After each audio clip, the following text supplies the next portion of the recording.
key verse, shall we read from Job chapter 14 and read the first 2 verses. யோபு 14ஆம் அதிகாரம் முதல் 2 வசனங்களை வாசிப்போம். ஸ்திரீயினிடத்தில் பிறந்த மனுஷன் வாழ்நாள் குறுகினவனும் சஞ்சலம் நிறைந்தவனுமாயிருக்கிறான். அவன் பூவை போல பூத்து அறுப்புண்கிறான், நிழலை போல நிலை நிற்காமல் ஓடி போகிறான். Man that is born of woman is of few days and full of trouble. He cometh forth like a flower and is cut down. He fleeth also as a shadow and continueth not. The topic of the Bible studies that are going to be delivered these days is why these sufferings. இந்த நாட்களிலே நமக்கு அருளப்பட போகிறதான வேத பாடத்தினுடைய தலைப்பு ஏன் இந்த பாடுகள். Now, first of all, the title needs explanation. முதலாவதாக இந்த தலைப்புக்கு ஒரு விவரிப்பு அவசியமாக இருக்கிறது, விளக்கம் தேவையா இருக்கிறது. When we say why these sufferings, it does not refer to only the sufferings that Jesus went through. ஏன் இந்த பாடுகள் என்று நாம் சொல்லும்போது இயேசு சென்றதான பாடுகளை மட்டும் அது குறிக்கிறது இல்லை. We are going to consider those sufferings as well. நாம் அந்த பாடுகளையும் கவனிக்க தான் போகிறோம். But this title primarily refers to sufferings that each human being goes through. அப்படி இருந்தாலும் இந்த தலைப்பு அடிப்படையில் ஒவ்வொரு மனிதனும் செல்கிறதான பாடுகளை குறிக்கிறது. And these words in the title come out as a word of complaint or a word of murmur that spontaneously comes out of a person when he suffers. தலைப்பில் சொல்லப்படுகிறதான இந்த வார்த்தை ஒரு மனிதன் அவன் பாடுபடுகிறதான நேரத்திலே அது குறையாக முறுமுறுப்பாக தொடர்ச்சியாக அவனிலிருந்து வருகிற வார்த்தைகளாக இருக்கிறது. Why these sufferings? ஏன் இந்த பாடுகள்? So that is the theme of these Bible studies. இந்த வேத பாடங்களுடைய தலைப்பு அதுதான். Now the reason why this topic was chosen is threefold. இந்த தலைப்பை தெரிந்து கொண்டதற்கான காரணம் 3ஆக இருக்கிறது. First of all, it is practical. முதலாவதாக இது நடைமுறையில் நடைபெறுகிற ஒன்றாக இருக்கிறது. Every human being is facing some suffering or the other at some time or the other. ஒவ்வொரு மனிதனும் ஏதாவது ஒரு பாடை ஏதாவது ஒரு நேரத்தில் சந்தித்துக் கொண்டுதான் இருக்கிறான். There will be hardly any person here who says I have never suffered. நான் பாடுபட்டதே இல்லை என்று சொல்லக்கூடிய சிலர் ஓரிருவர் மட்டும்தான் நாம் இங்கே காண முடியும். And even those will have to go through suffering sometime or the other. அப்படிப்பட்டவர்களும் ஏதாவது ஒரு கட்டத்தில் அவர்களும் பாடுகளின் வழியாக செல்லதான் வேண்டும். That's the first reason. அது முதலாவது காரணம். The second reason is it is contemporary.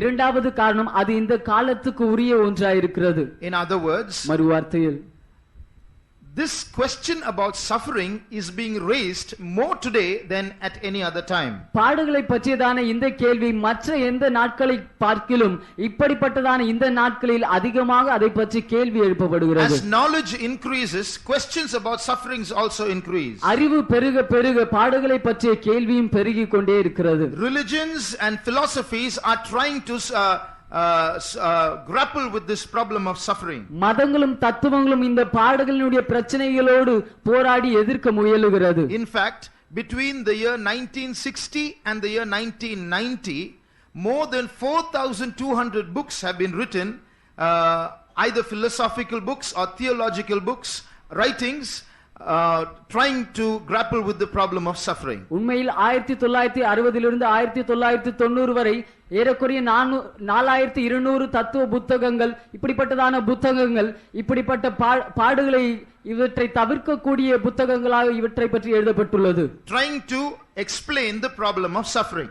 பாடுகளுடைய பிரச்சனையை பற்றி விவரிக்க முயற்சி செய்கிறதாக அப்படிப்பட்ட புத்தகங்களாக அவை வடிவமைக்கப்பட்டிருந்தது. So today this problem of suffering is more real and needs more explanation because more questions are emerging from people's minds. இன்று இந்த பாடுகளினுடைய பிரச்சனைகள் அது அதிக உண்மையா இருக்கிறபடியால் ஜனங்களுடைய மனதிலிருந்து அதிக கேள்விகளை எழுப்புகிறபடியால் அது அதிக விளக்கத்துக்குரிய ஒன்றாக இருக்கிறது. Thirdly, மூன்றாவதாக this problem of suffering often gets connected with God. பாடுகளினுடைய இந்த பிரச்சனை அடிக்கடி தேவனோடு இணைந்து விடுகிற ஒன்றாக இருக்கிறது. It is sad but true that man will never seek God, has no time for God, but the moment he starts suffering, he starts questioning God. மனிதன் தேவனை தேட மாட்டான், அது ஒரு துக்கமான காரியம், ஆனால் உண்மையான காரியம். ஆனால் மனிதன் பாடுபட்டவுடன் உடனடியாக பாடு என்ற ஒரு காரியம் வந்தவுடன் அவன் தேவனை கேள்வி கேட்க ஆரம்பிக்கிறான். He has no time for God. அவனுக்கு தேவனுக்கென்று நேரம் இல்லை. But the moment he starts suffering, he has questions to ask God. ஆனால் அவன் பாடு என்ற காரியம் வந்தவுடன் உடனடியாக தேவனை பார்த்து கேள்வி கேட்க Or ஆரம்பிக்கிறான். he will blaspheme God. இல்லாவிட்டால் தேவனை தூஷிப்பான். Or he will simply say God does not exist. இல்லாவிட்டால் தேவன் இல்லை என்றே சொல்லிவிடுவான். So God wants to deal with such people these days. அப்படிப்பட்ட ஜனங்களோடு தேவன் இந்த நாட்களில் இடைப்பட விரும்புகிறார். Now, to merely answer questions intellectually is not enough. அறிவுபூர்வமாக கேள்விகளுக்கு அப்படியே அதற்கு மட்டும் பதில் அளிப்பது போதாத ஒன்றாயிருக்கிறது. Because by just answering questions, my personal practical problem is not going to get solved. The pain in my suffering is not going to decrease just by answering some questions. சில கேள்விகளுக்கு பதில் அளிப்பது மூலமாக என்னுடைய நடைமுறை பிரச்சனைகளுக்குதான என்னுடைய பாடின் வேதனை குறைய போகிறதில்லை. So merely answering questions will not solve the problem. கேள்விகளுக்கு பதில் அளிப்பது மட்டும் பிரச்சனைகளை தீர்த்து விடாது. At the same time, அதே நேரத்தில் just giving deliverance from problems or giving solutions to problems will not be enough as well. பிரச்சனைகளிலிருந்து விடுதலை தருவது இல்லாவிட்டால் பிரச்சனைகளுக்கு தீர்வு தருவதும் போதுமானதா இராது. Giving only that. அதை மட்டும் தருவது மட்டும் போதுமானதா இராது. Answers also have to be given. Otherwise, the next time we face a problem, questions will crop up again. பதில்களும் தரப்பட வேண்டும். ஏனென்றால் அடுத்த முறை நாம் ஒரு பிரச்சனையை சந்திக்கும் பொழுது அடுத்த முறை கேள்விகளும் உருவாகும். So both for our knowledge and for our practical lives, there are things that we have to know in relation to suffering. நம்முடைய அறிவுக்காகவும் நம்முடைய நடைமுறை வாழ்க்கைக்காகவும் பாடுகளோடு சம்பந்தப்பட்ட சில காரியங்களை நாம் அறிந்து கொள்ள வேண்டும். Now there are some things that we should know. சில காரியங்களை நாம் அறிய வேண்டும். We will know we will go across them and we will answer some questions as well. நாம் அவற்றை பார்த்து அதிலிருந்து சில கேள்விகளுக்கும் பதிலை பார்ப்போம். We may not have time to answer all the intellectual questions in relation to suffering. பாடுகளோடு சம்பந்தப்பட்டதான எல்லா அறிவுபூர்வமான கேள்விகளுக்கும் ஒருவேளை நம்மால் எல்லா கேள்விக்கும் பதில் சொல்ல நேரம் இல்லாமல் இருக்கலாம். The reason is because we want to balance between giving answers and practically dealing with our daily sufferings. காரணம் என்னவென்றால் நாம் பதில் சொல்வதிலும் நடைமுறையில் நம்முடைய பாடுகளோடு இடைப்படுவதிலும் இரண்டையும் நாம் ஒரு தராசில் ஒன்றாக நிறுத்த வேண்டும் என்று நினைக்கிறோம். Today we will try to deal with the origin of suffering. இன்று பாடுகளினுடைய ஆரம்பத்தை பற்றி நாம் பார்க்கலாம். Many religious systems try to explain try to solve the problem of sufferings in different ways. அநேக மதங்கள் பாடுகளினுடைய பிரச்சனையை பலவிதத்திலே தீர்வு செய்யும்படியாக முயலுகிறார்கள். Some religions say we must rise up above sufferings. சில மதங்கள் சொல்கிறார்கள் நாம் பாடுகளுக்கு மேலே எழும்ப வேண்டும் என்று சொல்கிறார்கள். In other words, we should reach such a state that suffering will no more inflict pain upon us. We should be indifferent to sufferings. பாடு நமக்கு எந்த விதமான வேதனையும் ஊட்டாத ஒரு நிலைக்குள்ளாக நாம் அந்த நிலையை அடைய வேண்டும் என்று சொல்கிறார்கள். So we should rise up above the pain of suffering so that even if I take a pin and pierce my body, it doesn't pain me anymore. பாடுகளுடைய வேதனை அந்த வேதனையின் கட்டத்தையும் நாம் தாண்டி அதற்கு மேலே உயர வேண்டும் என்று சொல்கிறார்கள். அப்படி நான் ஒரு ஊசியை எடுத்து என்னை குத்தினாலும் அதன் மூலமாக எனக்கு வேதனை இல்லாமல் இருக்கக்கூடிய நிலவரம் அப்படிப்பட்ட ஒரு நிலவரம் என்று சொல்கிறார்கள். Some other religious systems say sufferings are not real, they are just an illusion. மற்ற சில மதங்கள் இப்படியாக சொல்கிறார்கள் பாடுகள் அவை உண்மை அல்ல அவை ஒரு கற்பனைக்குரிய ஒன்றுதான் என்று சொல்கிறார்கள். They are not real, they are just illusions. So we should learn to deny those sufferings as unreal. அவை உண்மை அல்ல அவை கற்பனைக்குரிய ஒன்றாய் இருக்கிறபடியால் அவற்றை உண்மை இல்லாத ஒன்று என்று நாம் சொல்வதற்கு மறுதலிப்பதற்கு கற்றுக்கொள்ள வேண்டும் என்று சொல்கிறார்கள். But the Christian faith has a better answer than these. ஆனால் கிறிஸ்துவ விசுவாசத்திற்கு இவர்கள் தருகிறதான பதில்களை விட ஒரு சிறந்த பதில் உண்டு. We not only want to provide a solution for suffering, we also want to give meaning to suffering. பாடுகளுக்கு ஒரு தீர்வை நாம் தருவதை மட்டும் விரும்புவதில்லை, பாடுகளுக்கான ஒரு அர்த்தத்தையும் நாங்கள் சொல்லி தர விரும்புகிறோம். Today we would like to deal with the origin of suffering. இன்று பாடுகளுடைய ஆரம்பத்தை பற்றி நாம் பார்க்கலாம். Why did suffering begin? Why did suffering begin? ஏன் பாடுகள் ஆரம்பித்தது? Did God create this world with suffering? தேவன் இந்த உலகத்தை பாடுகளோடு ஆரம்பித்தாரா? Suffering is not God's choice. பாடு தேவன் தெரிந்தெடுத்த ஒன்று அல்ல. Suffering is man's choice. பாடு மனிதன் தெரிந்து கொள்ளுகிற ஒன்று.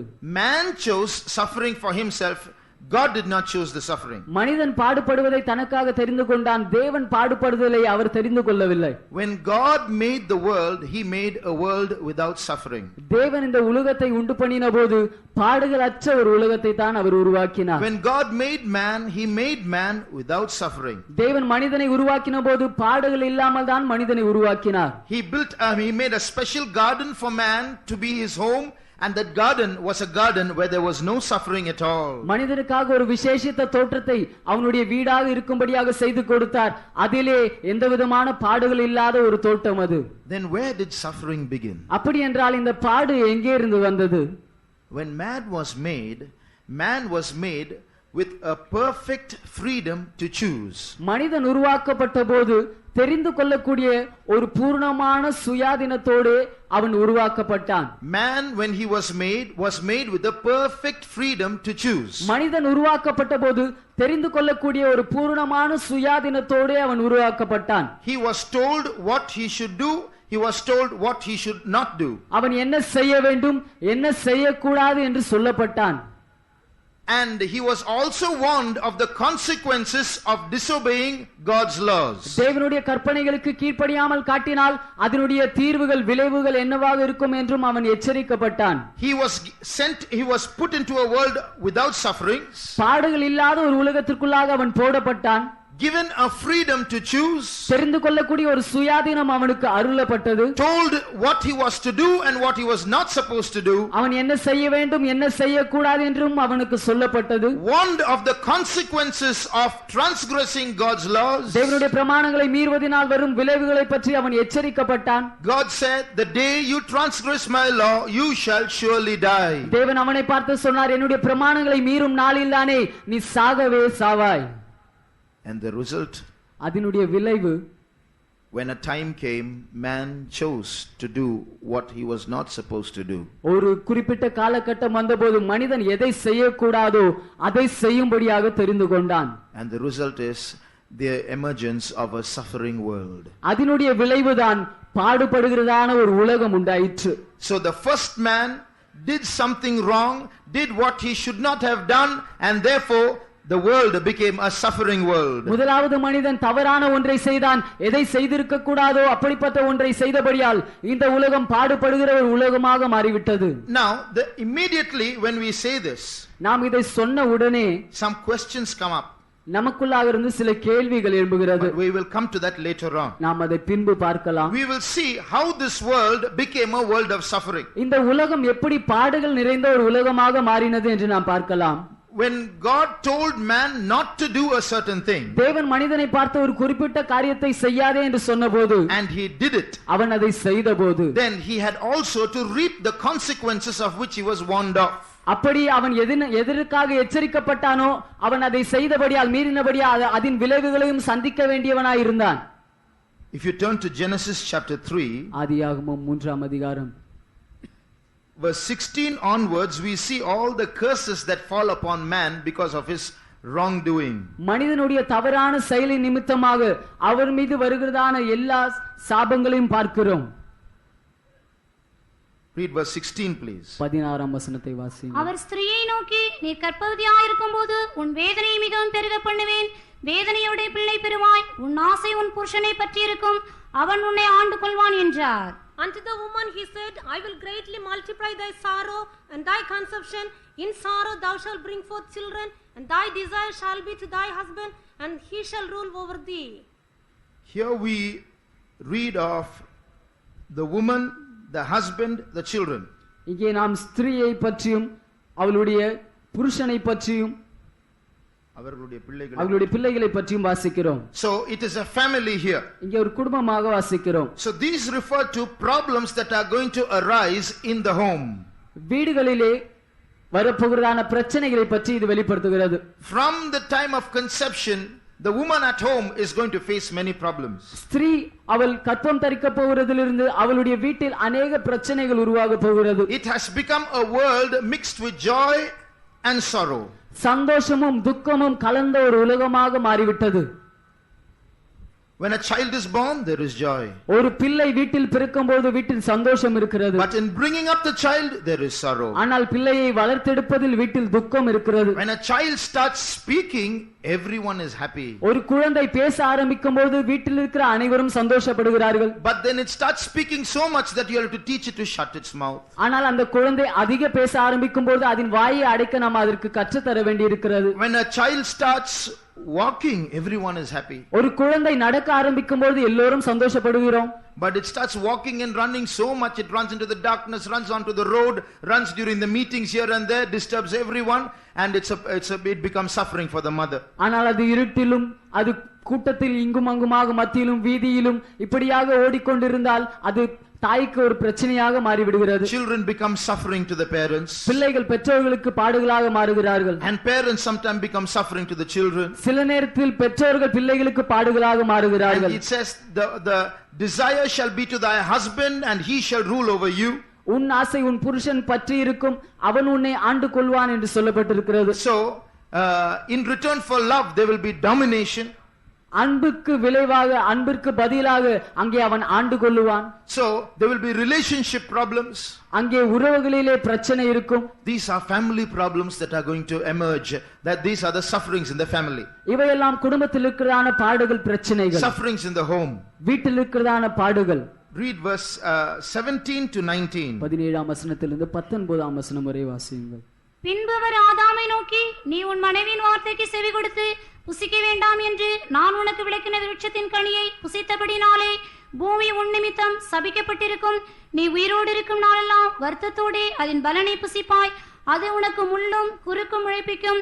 வெளியின் பயிர்வைகளை புசிப்பாய்.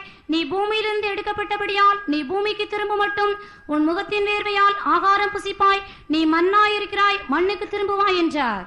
And unto Adam he said, because thou hast hearkened unto the voice of thy wife, and hast eaten of the tree of which I commanded thee, saying, thou shalt not eat of it, cursed is the ground for thy sake.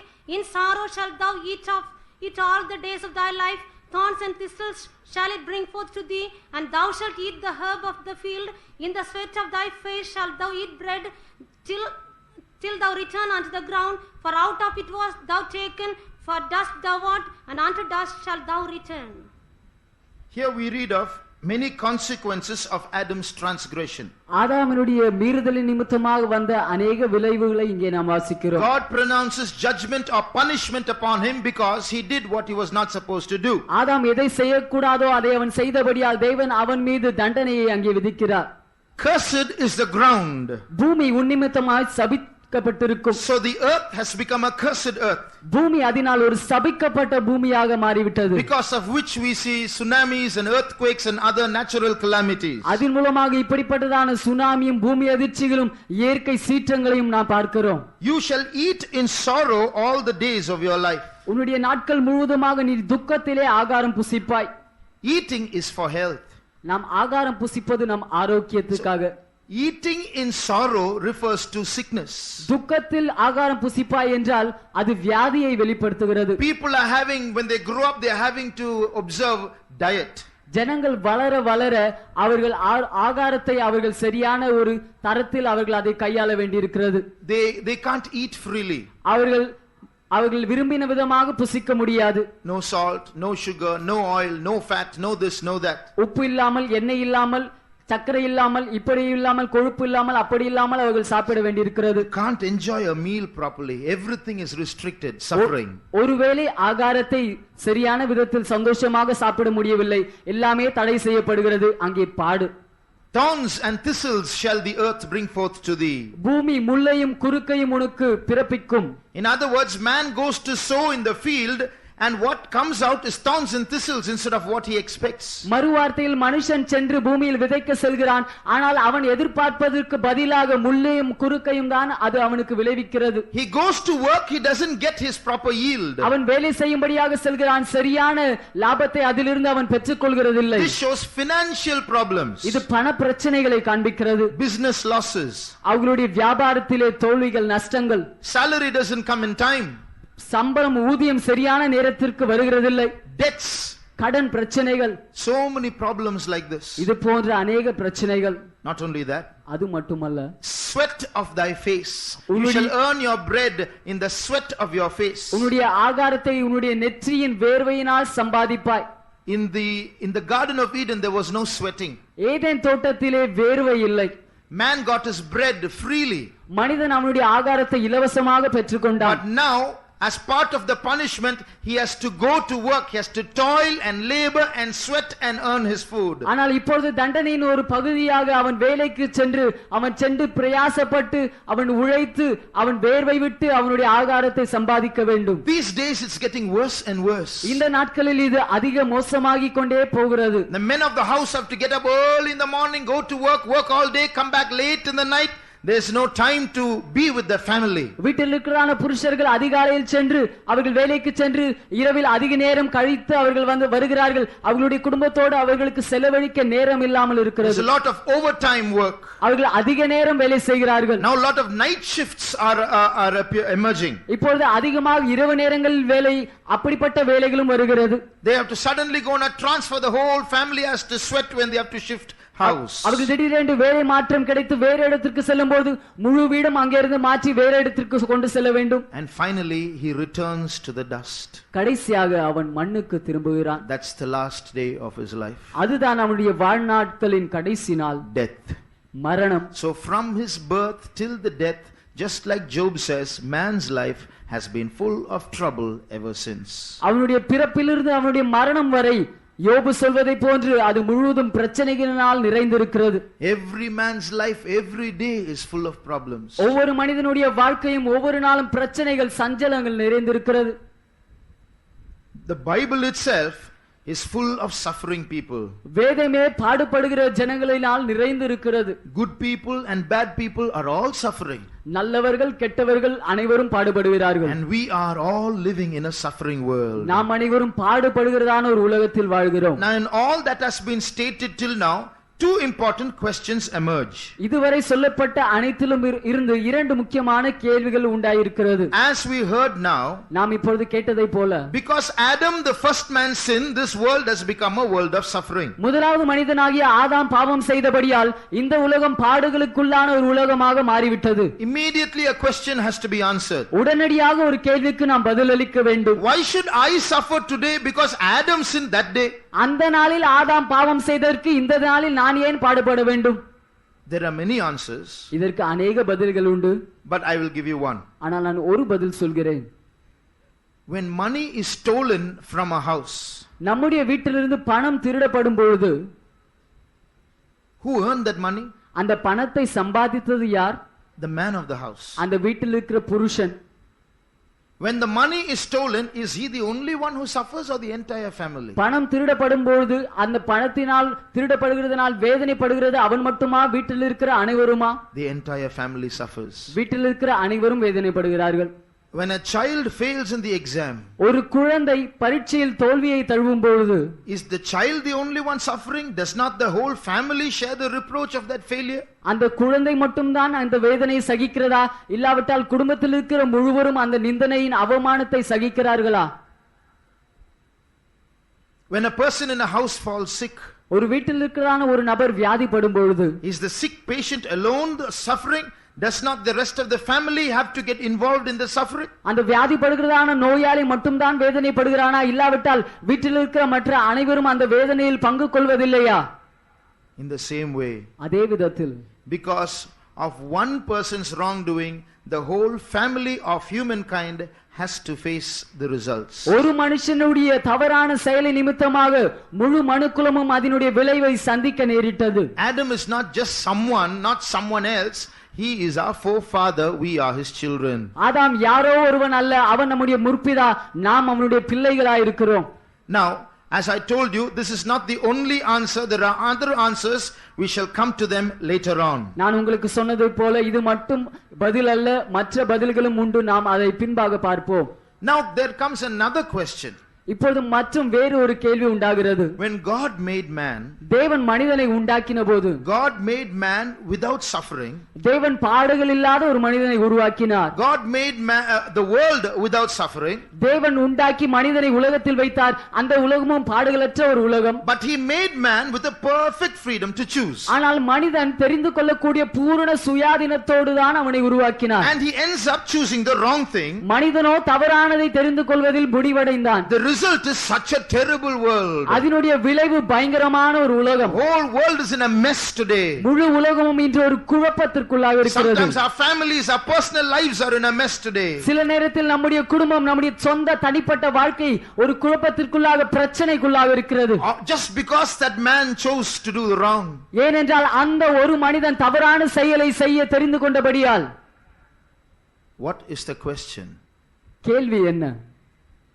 Why could not man have been created in such a way to choose only the right? சரியானதை மட்டும், நன்மையை மட்டும் தெரிந்து கொள்ளக்கூடிய விதத்தில் மனிதன் ஏன் செய்யப்படவில்லை, உருவாக்கப்படவில்லை? Why could man not have been created in such a way to choose only the right thing? சரியான காரியங்களை மட்டும் தெரிந்து கொள்ளக்கூடிய விதத்தில் மனிதனை ஏன் சிருஷ்டிக்கப்படாமல் இருந்திருந்தான்? After all, God is a God of impossibilities. தேவன் அசாத்தியமானவைகளையும் செய்யக்கூடிய தேவன் தானே. He is called an omnipotent God. He can do anything. அவர் ஒரு சர்வ வியாபி என்று அழைக்கப்படுகிறார். அவர் அனைத்தையும் செய்யக்கூடியவராய் இருக்கிறாரே. One thing, God is not a God who can do anything. ஒரு காரியம், தேவன் எல்லாவற்றையும் செய்யக்கூடிய தேவன் அல்ல. He is omnipotent, but there are certain things he cannot do. அவர் சர்வ வியாபியாய் இருக்கிறார். அப்படி இருந்தும் அவர் சில காரியங்கள் அவரால் செய்ய முடியாது. சர்வ வல்லமை உள்ளவராய் இருக்கிறார். அப்படி இருந்தும் அவரால் சில காரியங்களை செய்ய முடியாது. He is omnipotent, but there are certain things he cannot do. அவர் சர்வ வல்லமை உள்ளவராய் இருக்கிறார். ஆனால் அப்படி இருந்தும் அவரால் சில காரியங்களை செய்ய முடியாது. The Bible itself says he is called a God who cannot lie. வேதமே சொல்கிறது அவர் பொய் உரையாத தேவன். He cannot sin. அவரால் பாவம் செய்ய முடியாது. God cannot work contrary to his own laws. தேவனுடைய சொந்த பிரமாணங்களுக்கு விரோதமாக, எதிர்மறையாக அவரே நடந்து கொள்ள முடியாது. So there are certain things that God will not and cannot do because it's his nature. சில காரியங்களை தேவன் செய்ய மாட்டார், செய்ய முடியாது. ஏனென்றால் அது அவர் தன்மை. Can God make an object fall down and stand up at the same time? ஒரே நேரத்தில் ஒரு பொருள் கீழே விழக்கூடிய விதத்தில், அதே நேரத்தில் உயர மேலே செல்லக்கூடிய விதத்தில் ஒரு பொருளை தேவனால் செய்ய முடியுமா? There's no logic, there's no meaning in that question. அப்படி நாம் சொல்வதில் அர்த்தம் இல்லை. So to say God can do anything is wrong. தேவன் எதையும் செய்வார் என்று நாம் சொல்வோம் என்றால் அது தவறான கூற்று. But within the framework of his law he can do anything. ஆனால் அவருடைய பிரமாணங்கள், சட்டங்கள், அவற்றின் எல்லைக்குள்ளாக அவர் எதையும் செய்ய முடியும். Now why couldn't God make man in such a way that he would choose only the right things? மனிதன் சரியான நன்மையானவைகளையே தெரிந்து கொள்ளக்கூடிய விதத்தில் தேவன் ஏன் மனிதனை செய்ய முடியாமல் போயிற்று? If God makes man in such a way he chooses only the right things, that is not perfect freedom of choice. மனுஷன் நன்மையானவைகளையே தெரிந்து கொள்ளக்கூடிய விதத்தில் மனிதனை ஒருவேளை தேவன் உருவாக்கி இருப்பார் என்றால் மனிதனுக்கு பூரணமான தெரிந்து கொள்ளக்கூடிய சுயாதீனம் கொடுக்கப்படவில்லை என்றுதான் அர்த்தமாகிறது. He loses his right to choose. He is made to choose the right. தெரிந்து கொள்ளக்கூடிய அவனுடைய உரிமையை அவன் இழந்து தெரிந்து கொள்ள வைக்கப்படுகிறான். Then the very freedom that man has today won't be there at all. அப்படி என்றால் இன்று மனிதனுக்கு இருக்கிறதான அந்த சுயாதீனம் என்றே அந்த பொருளே அது இல்லாமல் போய்விடும். If we don't have that freedom to choose, தெரிந்து கொள்ளக்கூடிய சுயாதீனம் நமக்கு இல்லாமல் இருக்கும் என்றால் our whole life itself will become meaningless. நம்முடைய முழு வாழ்க்கையே அர்த்தமற்ற ஒரு வாழ்க்கையாய் மாறிவிடும். We will be no better than animals. நாம் மிருகங்களை காட்டிலும் சிறந்தவர்களாய் இருக்க முடியாது. For example, உதாரணத்திற்கு I knew a man. ஒரு வாலிபனை எனக்கு தெரியும். Whatever you ask him, he'll say yes. அவரை நீங்கள் பார்த்து என்ன கேட்டாலும் அவர் சரி என்று சொல்லிவிடுவார். What did you have for lunch this afternoon? Rice? இன்று மதியம் உன்னுடைய உணவு என்ன, ஆகாரம் அருந்தினாயா? Yes, rice. ஆமாம், ஆகாரம் தான் அருந்தினேன். What did you have? Next sentence you will ask him, what did you have this afternoon? Did you have chapati? இன்று மதியம் நீ சப்பாத்தி சாப்பிட்டாயா என்று அடுத்த முறை கேட்டால் Yes, yes, yes, I had chapati. ஆமாம் ஆமாம் சப்பாத்தி தான் சாப்பிட்டேன் என்று சொல்லுவார். Same afternoon, same day, same question you ask in two different ways. Did you have rice? Yes, rice. Did you have chapati? Yes, chapati. ஒரே மதிய நேரத்தில் தான் ஒரே கேள்விதான், இரண்டு முறை அதே கேள்வியை அந்த நபரிடம் உடனே கேட்டவுடன் அவர் இரண்டிற்கும் ஆம் ஆம் என்று சொல்லுவார். Did you sleep? Yes. தூங்கினாயா? ஆம். Did you wake up? Yes. எழுந்தாயா? ஆம். Whatever you ask him, he will say yes. எதை கேட்டாலும் ஆம் ஆம் அப்படிதான் என்று சொல்லுவார். Now, if such a person has to get married, அப்படிப்பட்ட ஒரு நபர் விவாகமாக நேரிட்டால், the pastor asks him, are you willing to take so and so, the bride, as your lawful wedded wife? Pastor அவரை பார்த்து, இவர்களை உங்களுடைய சட்டபூர்வமான மனைவியாக ஏற்றுக்கொள்ள விருப்பமா என்று கேட்டால், he will say yes. அவர் சரி என்று சொல்லுவார். Is it a meaningful yes? அது ஒரு அர்த்தமுள்ள ஆம் ஒத்துக்கொள்ளுதலா? Will the bride agree to that yes? அந்த மணவாட்டி அவர் சொன்னதான ஆம் என்ற காரியத்தை ஒத்துக்கொள்வாளா? Will the pastor agree to that yes? Pastor அவர் சொன்னதான ஆம் என்ற காரியத்தை ஒத்துக்கொள்வாரா? Will the people who know that person's nature agree to that yes? இந்த நபரை பற்றியதான சுபாவம் அறிந்த ஜனங்கள் அவர் சொன்னதான ஆம் என்று சொன்ன அங்கீகாரத்தை ஒத்துக்கொள்வார்களா? The bridegroom is being introduced to the bride. He's a very good boy. He will never fight. He will always be. He will never cause any fight. No harm. Nothing at all. Only whatever you ask, he will say yes. That's the only problem. இவர் ஒரு நல்ல நபர், சண்டையிட மாட்டார், ஒன்றும் செய்ய மாட்டார், எந்த பிரச்சனையும் இல்லை. ஆனால் ஒரே ஒரு காரியம், எதை சொன்னாலும் சரி சரி என்றுதான் சொல்லுவார். அதுதான் பிரச்சனை என்று மணவாட்டியிடம் இவரை அறிமுகப்படுத்தி வைத்தால், will the bride or anyone accept the yes of that bridegroom? அந்த மணவாளன் சொல்கிறதான ஆம் என்ற காரியத்தை மணவாட்டியோ இல்லாவிட்டால் வேற எந்த நபரோ ஏற்றுக்கொள்வார்களா? Or consider it in another way. இல்லாவிட்டால் வேறு விதத்தில் நாம் பார்ப்போம். Suppose a man and a woman are getting married. ஒருவேளை ஒரு கணவனும் ஒரு மணவாளனும் மணவாளியும் விவாகமாக நேரிடுகிறது. The bride is the bridegroom. The bride is asked a question. மணவாட்டியிடம் ஒரு கேள்வி கேட்கப்படுகிறது. Are you willing to take this bridegroom as your lawful wedded husband? இந்த மணவாளனை உன்னுடைய சட்டபூர்வமான கணவனாய் ஏற்றுக்கொள்ள விருப்பமா? The bride says, at home they taught me whatever you ask during the wedding, say yes. So I say yes. அப்படிப்பட்ட நேரத்தில் இந்த மணவாட்டி ஒருவேளை என்னுடைய வீட்டில் விவாக நேரத்தில் உன்னை எதை கேட்டாலும் சரி ஆம் என்று சொல்லிவிடு, அப்படி சொல்லிக் கொடுத்தார்கள், அதனால் நான் ஆம் என்று சொல்கிறேன் என்று ஒருவேளை சொல்வாள் என்றால், suppose the bride says that, மணவாட்டி அப்படி சொல்வாள் என்றால், will the bridegroom say okay? மணவாளன் அதை ஒத்துக்கொள்வாரா? Will anybody agree? அதை யாராவது ஒத்துக்கொள்வார்களா? The bride is not choosing yes, she is made to say yes. அந்த மணவாட்டி ஆம் என்ற அந்த காரியத்தை அவள் தெரிந்து கொள்ளவில்லை, ஆம் சரி என்று சொல்லும்படியாக அவள் செய்யப்படுகிறாள். That is not proper choice. அது சரியான விதத்தில் தெரிந்து கொள்கிற தன்மை அல்ல. There is no meaning in that marriage there. அந்த விவாகத்தில் அப்படி என்றால் ஒரு அர்த்தமில்லாத ஒரு விவாகமாயிருக்கும். Now we will come back to the topic. இப்பொழுது நம்முடைய தலைப்புக்கு நாம் திரும்ப வருவோம். God and man. தேவனும் மனிதனும். Just like a man and a woman get married. ஒரு மனிதனும் ஒரு ஸ்திரீயும் விவாகமாவதை போல God and man, God created man to have a love relationship with him. தேவனோடு கூட மனிதனுக்கு ஒரு அன்பின் உறவு இருக்க வேண்டும் என்பதற்காக தேவன் மனிதனை உருவாக்கினார். But man must choose to love God. ஆனால் மனிதன் தேவனை நேசிக்கும்படியாக தெரிந்து கொள்ள வேண்டும்.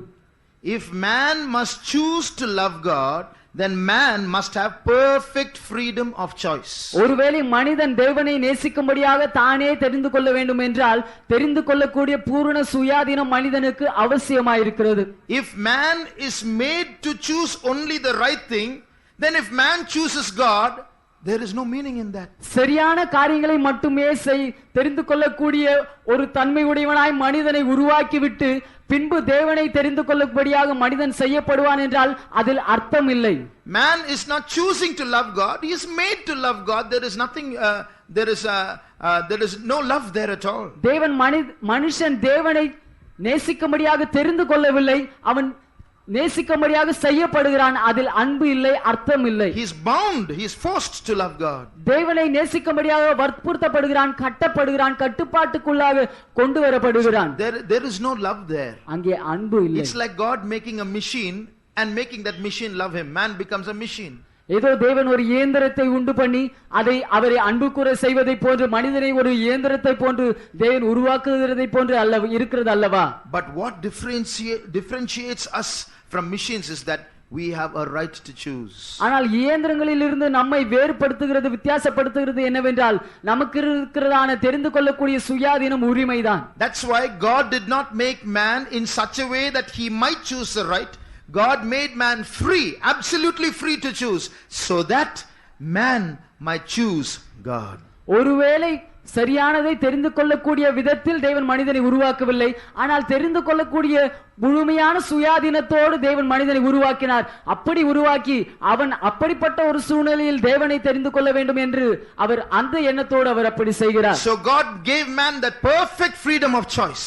தெரிந்து கொள்ளக்கூடிய பூரணமான சுயாதீனத்தை தேவன் மனிதனுக்கு தருகிறார். Man, this whole garden is yours. மனிதனே, இந்த முழு தோட்டமும் உன்னுடையது. This whole world is yours. இந்த முழு உலகமும் உன்னுடையது. All the trees are yours. இந்த விருட்சங்கள் அனைத்தும் உன்னுடையது. All the animals are yours. இந்த மிருகங்கள் அனைத்தும் உன்னுடையது. I myself am yours. நானே உன்னுடையவன். And you are mine. நீ என்னுடையவன். But I tell you, to maintain this relationship, there is just one condition I place before you. ஆனால் இந்த உறவை, இந்த ஐக்கியத்தை நீ காத்துக் கொள்ள வேண்டும் என்றால், தக்க வைத்துக் கொள்ள வேண்டும் என்றால், ஒரு நிபந்தனை உனக்கு முன்பாக நான் வைக்கிறேன். That one tree I keep away from you. அந்த ஒரு விருட்சத்தை நான் உன்னிலிருந்து விலக்கி வைக்கிறேன். There's another question. வேறு ஒரு கேள்வி உண்டாகிறது. If God did not want man to eat from that tree, why did he put the tree there? அந்த குறிப்பிட்ட மரத்தினுடைய கனியை மனிதன் புசிக்க வேண்டாம் என்று தேவன் விரும்பி இருப்பார் என்றால், அப்படி இருக்கும்போது தேவன் ஏன் அந்த மரத்தை அங்கே வைக்க வேண்டும்? All he has to do is to remove the tree. அவர் செய்ய வேண்டியதெல்லாம் அங்கே அந்த மரத்தை வைக்காமல் இருக்க வேண்டும். There are two answers. இதற்கு இரண்டு பதில் உண்டு. He put the tree there because if he didn't put the tree there, there would be no choice. அவர் அங்கே அந்த மரத்தை வைத்தார். ஒருவேளை அவர் அந்த மரத்தை அங்கே வைக்காமல் இருந்திருப்பார் என்றால் மனிதன் தெரிந்து கொள்ள வேண்டிய ஒன்று என்று அங்கே ஒன்று இல்லாமல் இருந்திருக்கும். Everything he will do automatically right. எல்லாமே அவன் தானாகவே செய்து கொண்டே இருப்பான், சரியாகவே செய்து கொண்டிருப்பான். Man's choosing the right will be tested only when he is there, when it is asked of him not to do a certain thing. மனிதன் சரியானதை செய்கிறானா, தெரிந்து கொள்கிறானா என்ற காரியம் அங்கே எதிர் மூலமாக செய்யப்படுகிறது என்றால், தெரிந்து கொள்ளக்கூடிய காரியங்கள் அங்கே வைக்கப்படும் போதுதான் அதன் மூலமாக தெரிந்து கொள்ளப்படுகிறது. A thing that he should not do is placed there. அவன் செய்யக்கூடாத ஒன்று அங்கே வைக்கப்படுகிறது. So he is tested whether he will choose the right or not. சரியானதை அவன் தெரிந்து கொள்வானா இல்லையா என்று சோதிக்கப்படுகிறான். Secondly, it was placed there to have at a later point of time. இரண்டாவதாக அந்த விருட்சம் அங்கே ஏன் வைக்கப்பட்டது என்றதால் பிற்காலத்திலே அவன் அதன் கனியை புசிக்கும்படியாக. So God put man in that garden.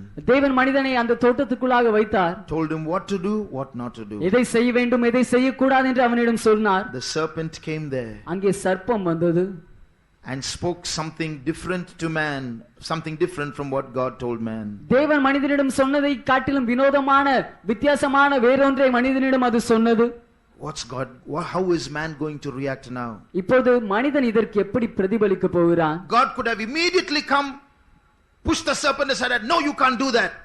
தேவன் உடனடியாக ஒருவேளை அந்த இடத்திலே தோன்றி சர்ப்பத்தை ஒரு ஓரமாக தள்ளி, இல்லை நீ இதை செய்யக்கூடாது என்று சொல்லி இருக்கலாம். But God was waiting for man's response. Is man going to choose to love me or choose to show his back on me? ஆனால் மனிதன் என்னை நேசிக்க தெரிந்து கொள்ள போகிறானா, இல்லாவிட்டால் எனக்கு அவனுடைய முதுகை காண்பிக்க போகிறானா என்று மனிதனுடைய பிரதிபலிப்பு பிரதிக்கிரியை எப்படி இருக்க போகிறது என்று பார்க்கும்படியாக தேவன் காத்திருந்தார். As God watched silently, தேவன் அமைதியாக அதை பார்த்து கொண்டிருந்த பொழுது God saw man using his perfect freedom to reject God. மனிதன் அவனுடைய பூர்ணமான சுயாதீனத்தை பாவித்து தேவனை புறக்கணிக்கும்படியாக அதை தெரிந்து கொண்டதை தேவன் பார்த்தார். God made man so that man might freely choose to love God, but man took his freedom and chose not to love God. மனிதன் சுயாதீனத்தோடு தேவன் அவனை சிருஷ்டித்தார். அதை பாவித்து தேவனை அவன் நேசிக்க வேண்டும் என்று விரும்பினார். ஆனால் அவனோ தேவனை தெரிந்து கொள்ளாமல் இருப்பதற்கு அந்த சுயாதீனத்தை உபயோகித்துக் கொண்டான். That's where suffering began. அங்கேதான் பாடு ஆரம்பித்தது. That's why it's man who chose this world of suffering, not God. அதனால் தான் பாடுகள் நிறைந்த இந்த உலகத்தை தெரிந்து கொண்டது மனிதன், தேவன் அல்ல. Now there are other questions that can be asked. சில மற்ற கேள்விகளையும் நாம் கேட்கலாம். Why couldn't God create the world in such a way that others are not affected because somebody else is suffering? வேற யாரோ ஒருவருடைய பாடுகளின் நிமித்தமாக மற்றவர்கள் பாதிக்கப்பட கூடாத நிலவரத்தில், அப்படிப்பட்ட ஒரு நிலவரத்தில் ஏன் தேவன் மனிதனை உருவாக்கி இருக்க கூடாது? Perhaps we will come to these questions later on. ஒருவேளை இப்படிப்பட்ட கேள்விகளுக்கு நாம் பின்பு பதில் பார்க்கலாம். Now, from what we have considered so far, நாம் இதுவரை பார்த்ததிலிருந்து there are a few things that we must learn. சில காரியங்களை நாம் கற்றுக்கொள்ள வேண்டும். Suffering world, but man made this world a suffering world. பாடுபடுகிற ஒரு உலகமாக தேவன் இந்த உலகத்தை உருவாக்கவில்லை, சிருஷ்டிக்கவில்லை. ஆனால் மனிதன் தான் பாடுபடுகிற ஒரு உலகத்தை தெரிந்து கொண்டான். And because of this suffering world today, man is throwing questions at God. Some people hate God. இந்த பாடுபடுகிற உலகத்தின் நிமித்தமாக மனிதன் இன்று தேவன் மீது கேள்விகளை வீசி எறிகிறான். சிலர் தேவனை வெறுக்கிறவர்களாகவும் இருக்கிறார்கள். If God was there, how did he allow my mother to die of an accident? தேவன் கடவுள் என்று ஒருவர் இருப்பார் என்றால் என்னுடைய தாய் எப்படி இப்படி விபத்துக்குள்ளாய் மரிக்க தேவன் அனுமதித்திருப்பார்? If God exists, how could he have allowed little innocent children to die in the tsunami? கடவுள் என்று ஒருவர் இருப்பார் என்றால் சுனாமியில் இப்படி சிறு பிள்ளைகளும் மரிக்க எப்படி அவர் இடம் கொடுப்பார்? So these are questions being raised against God. இவையெல்லாம் தேவனுக்கு விரோதமாக எழுப்பப்படுகிறதான கேள்விகள். But let me tell you one thing. ஆனால் நான் ஒரு காரியத்தை உங்களுக்கு சொல்கிறேன். Three things that we must see here. நாம் இங்கே கவனிக்க வேண்டிய மூன்று காரியங்கள் உண்டு. The first thing that we learn, நாம் கற்றுக்கொள்கிற முதலாவது காரியம், the first person to suffer was not man. பாடுபட நேரிட்ட முதலாவது நபர் மனிதன் அல்ல, It was God. அவர் தேவனே. The first person to suffer was not man, it was God. பாடுபட்டது முதலாவது மனிதன் அல்ல, தேவன். If you read Genesis chapter 1, ஆதியாகமம் முதலாம் அதிகாரம், you see the creation of the universe there. அண்ட சராசரத்தினுடைய சிருஷ்டிப்பை நாம் அங்கே பார்க்கிறோம். The earth, பூமியும் the heavens, பரலோகங்களும், the sun, the moon and the stars, சூரியனும் சந்திரனும் நட்சத்திரங்களும், the sea, கடலும், the trees, மரங்களும், the birds, the animals, பறவைகளும் மிருகங்களும், and lastly man. கடைசியாக மனிதனும். So God is looking at the entire universe from above. தேவன் மேலிருந்து முழு அண்ட சராசரத்தை கண்ணோக்கி பார்க்கிறார். This universe is such a large universe. இந்த முழு அண்ட சராசரமும் ஒரு பெரிய ஒரு இடமாய் இருக்கிறது. No human being till today has been able to see all the objects of the universe. இதுவரை எந்த மனிதனும் இந்த முழு அண்ட சராசரத்தினுடைய எல்லா பொருட்களையும் பார்க்கக்கூடிய விதத்தில் இல்லை. This universe is so large that the stars that we see in the sky are not the stars that we are seeing today. இந்த முழு அண்ட சராசரமும் எவ்வளவு பெரிதா இருக்கிறது என்றால் இன்று நாம் பார்க்கிறதான நட்சத்திரங்கள் உண்மையில் நாம் இன்று இருக்கிறதான நட்சத்திரங்கள் அல்ல. Yes, they are stars as we see it as they were some years ago. நாம் இந்த நட்சத்திரங்களை இப்பொழுது பார்க்கும்போது சில வருடங்களுக்கு முன்பாக நட்சத்திரங்களாய் இருந்த நட்சத்திரங்களை இன்று நாம் நட்சத்திரங்களாக பார்க்கிறோம். In other words, it takes so many years for the light to come from a star and reach the earth. மறு வார்த்தையில் ஒரு நட்சத்திரத்தின் இடத்திலிருந்து அதன் ஒளி பூமியை வந்து அடைவதற்கு अनेक வருடங்கள் ஆகிறது. Then for the light to come from the nearest star to the earth takes 4 years. அருகில் இருக்கக்கூடிய ஒரு நட்சத்திரத்திலிருந்து இடத்திலிருந்து வருகிறதான ஒளி பூமியை வந்து அடைய வேண்டும் என்றால் அதற்கு 4 வருடங்கள் எடுக்கிறது. So if you look at the nearest star to the earth, you are seeing that star today as it was 4 years ago. பூமியில் இருக்கிறதான அருகில் இருக்கிறதான ஒரு நட்சத்திரத்தை இன்று நீங்கள் காணக்கூடிய விதத்தில் இருக்கிறது என்றால் 4 வருடத்திற்கு முன்பாக நட்சத்திரம் என்று இருந்த அந்த நட்சத்திரத்தை தான் நீங்கள் இன்று காண்கிறீர்கள். So far away is the nearest star from the earth. அருகில் இருக்கக்கூடிய நட்சத்திரம் பூமியிலிருந்து அருகில் இருக்கக்கூடிய நட்சத்திரம் என்று சொல்வோம் என்றால் அதுவே பூமியை விட்டு அவ்வளவு தொலைவில் இருக்கிறது. And if we are going to sit and count all the stars in the universe, உட்கார்ந்து நாம் அண்ட சராசரத்தில் இருக்கிறதான அனைத்து நட்சத்திரங்களையும் எண்ண ஆரம்பிப்போம் என்றால் no sleeping, no drinking, no going to work, தூங்க முடியாது, குடிக்க முடியாது, வேலைக்கு போக முடியாது.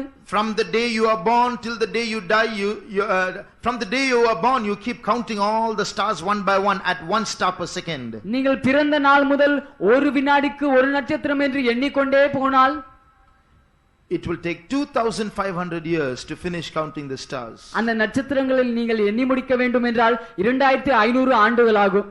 No man can live so long. எந்த மனிதனும் அவ்வளவு நாட்கள் வாழ முடியாது. So big is this universe. இந்த அண்ட சராசரம் அவ்வளவு பெரிய ஒரு அண்ட சராசரமாய் இருக்கிறது. So in Genesis chapter 1, you see God watching the whole universe from high above. It's a floodlight view. ஆதியாகமம் 1ஆம் அதிகாரத்திலே தேவன் இந்த முழு அண்ட சராசரத்தையும் அதிக தொலைவிலிருந்து அவர் பார்க்கிறார். It's a floodlight view. அவர் பொதுவில் எல்லாவற்றையும் பார்க்கிறார். He's looking at the whole universe.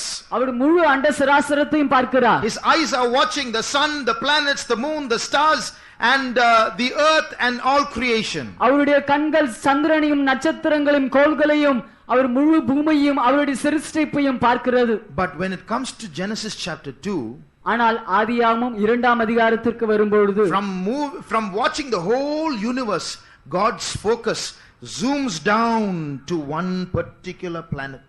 முழு அண்ட சராசரத்தையும் அவர் பார்த்து கொண்டிருக்கும்போது தேவனுடைய கண்கள் ஒரு குறிப்பிட்ட கோளின் மீது வருகிறது. One small planet, a speck in this vast universe. இந்த பெரிய அண்ட சராசரத்தில் ஒரு புள்ளியை போன்று இருக்கிறதான ஒரு சிறிய கோளின் மீது கர்த்தருடைய கண்கள் விழுந்தது. His eyes fall on that planet and watch what? அவருடைய கண்கள் அந்த கோளின் மீது பதிந்து எதை கண்டது? Not the trees. அங்கே இருக்கிற மரங்களை அல்ல. Not the sea. அங்கே இருக்கிற கடலை அல்ல. Not the land. அங்கே இருக்கிற நிலப்பரப்பை அல்ல. Not the animals. அங்கே இருக்கிறதான மிருகங்களை அல்ல. Not the huge elephants. அங்கே இருக்கிற பெரிய பெரிய யானைகளை அல்ல. Not the monkeys. அங்கே இருக்கிற குரங்குகளை அல்ல. Not the fish. அங்கே இருக்கிற மீன்களை அல்ல. Man. மனிதனை. From the whole universe, God's eyes are fixed on man. இந்த முழு அண்ட சராசரத்திலும் தேவனுடைய கண்கள் மனிதனின் மீது பதிக்கப்பட்டு இருந்தது. He made this huge universe, but all his attention is on man. அவர் இந்த முழு அண்ட சராசரத்தையும் உருவாக்கினார், ஆனால் அவருடைய முழு கவனமும் மனிதன் மீது He விழுந்தது. made the whole universe, but his whole love is upon man. அவர் இந்த முழு அண்ட சராசரத்தையும் உருவாக்கினார், ஆனால் அவருடைய முழு அன்பும் மனிதன் மீது விழுந்தது. He made the whole universe. He made it for man. அவர் இந்த முழு அண்ட சராசரத்தையும் உருவாக்கினார், அதை அவர் மனிதனுக்காகவே உருவாக்கினார். How much he loved man. அப்படி என்றால் அவர் மனிதனை எவ்வளவாக நேசித்தார். How much he wanted to speak to man. மனிதனிடம் அவர் பேச எவ்வளவு விருப்பம் கொண்டார். How much he wanted man to love him. மனிதன் தன்னை நேசிக்க வேண்டும் என்று அவர் எவ்வளவு விருப்பம் கொண்டார். He loved man. அவர் மனிதனை He நேசித்தார். blessed man. மனிதனை ஆசீர்வதித்தார். Blessed him with authority. அவனை அதிகாரம் கொடுத்து ஆசீர்வதித்தார். Blessed him with glory. அவனை மகிமை கொடுத்து ஆசீர்வதித்தார். Blessed him with freedom. அவனுக்கு சுயாதீனம் தந்து ஆசீர்வதித்தார். But he broke that relationship. ஆனால் தேவனுக்கும் அவனுக்கும் மத்தியில் இருந்ததான அந்த உறவை அவன் உடைத்து போட்டான். Man broke that relationship. மனிதன் அந்த உறவை உடைத்து போட்டான். God suffered first. தேவன் முதலாவது பாடுபடலாயிற்று. God was the first person to suffer. முதலாவது பாடுபட வேண்டியது தேவனுக்காக இருந்தது. Beloved, even today God is a suffering God. பிரியமானவர்களே, இன்றும் தேவன் பாடுபடுகிற ஒரு தேவனாயிருக்கிறார். Why? ஏன்?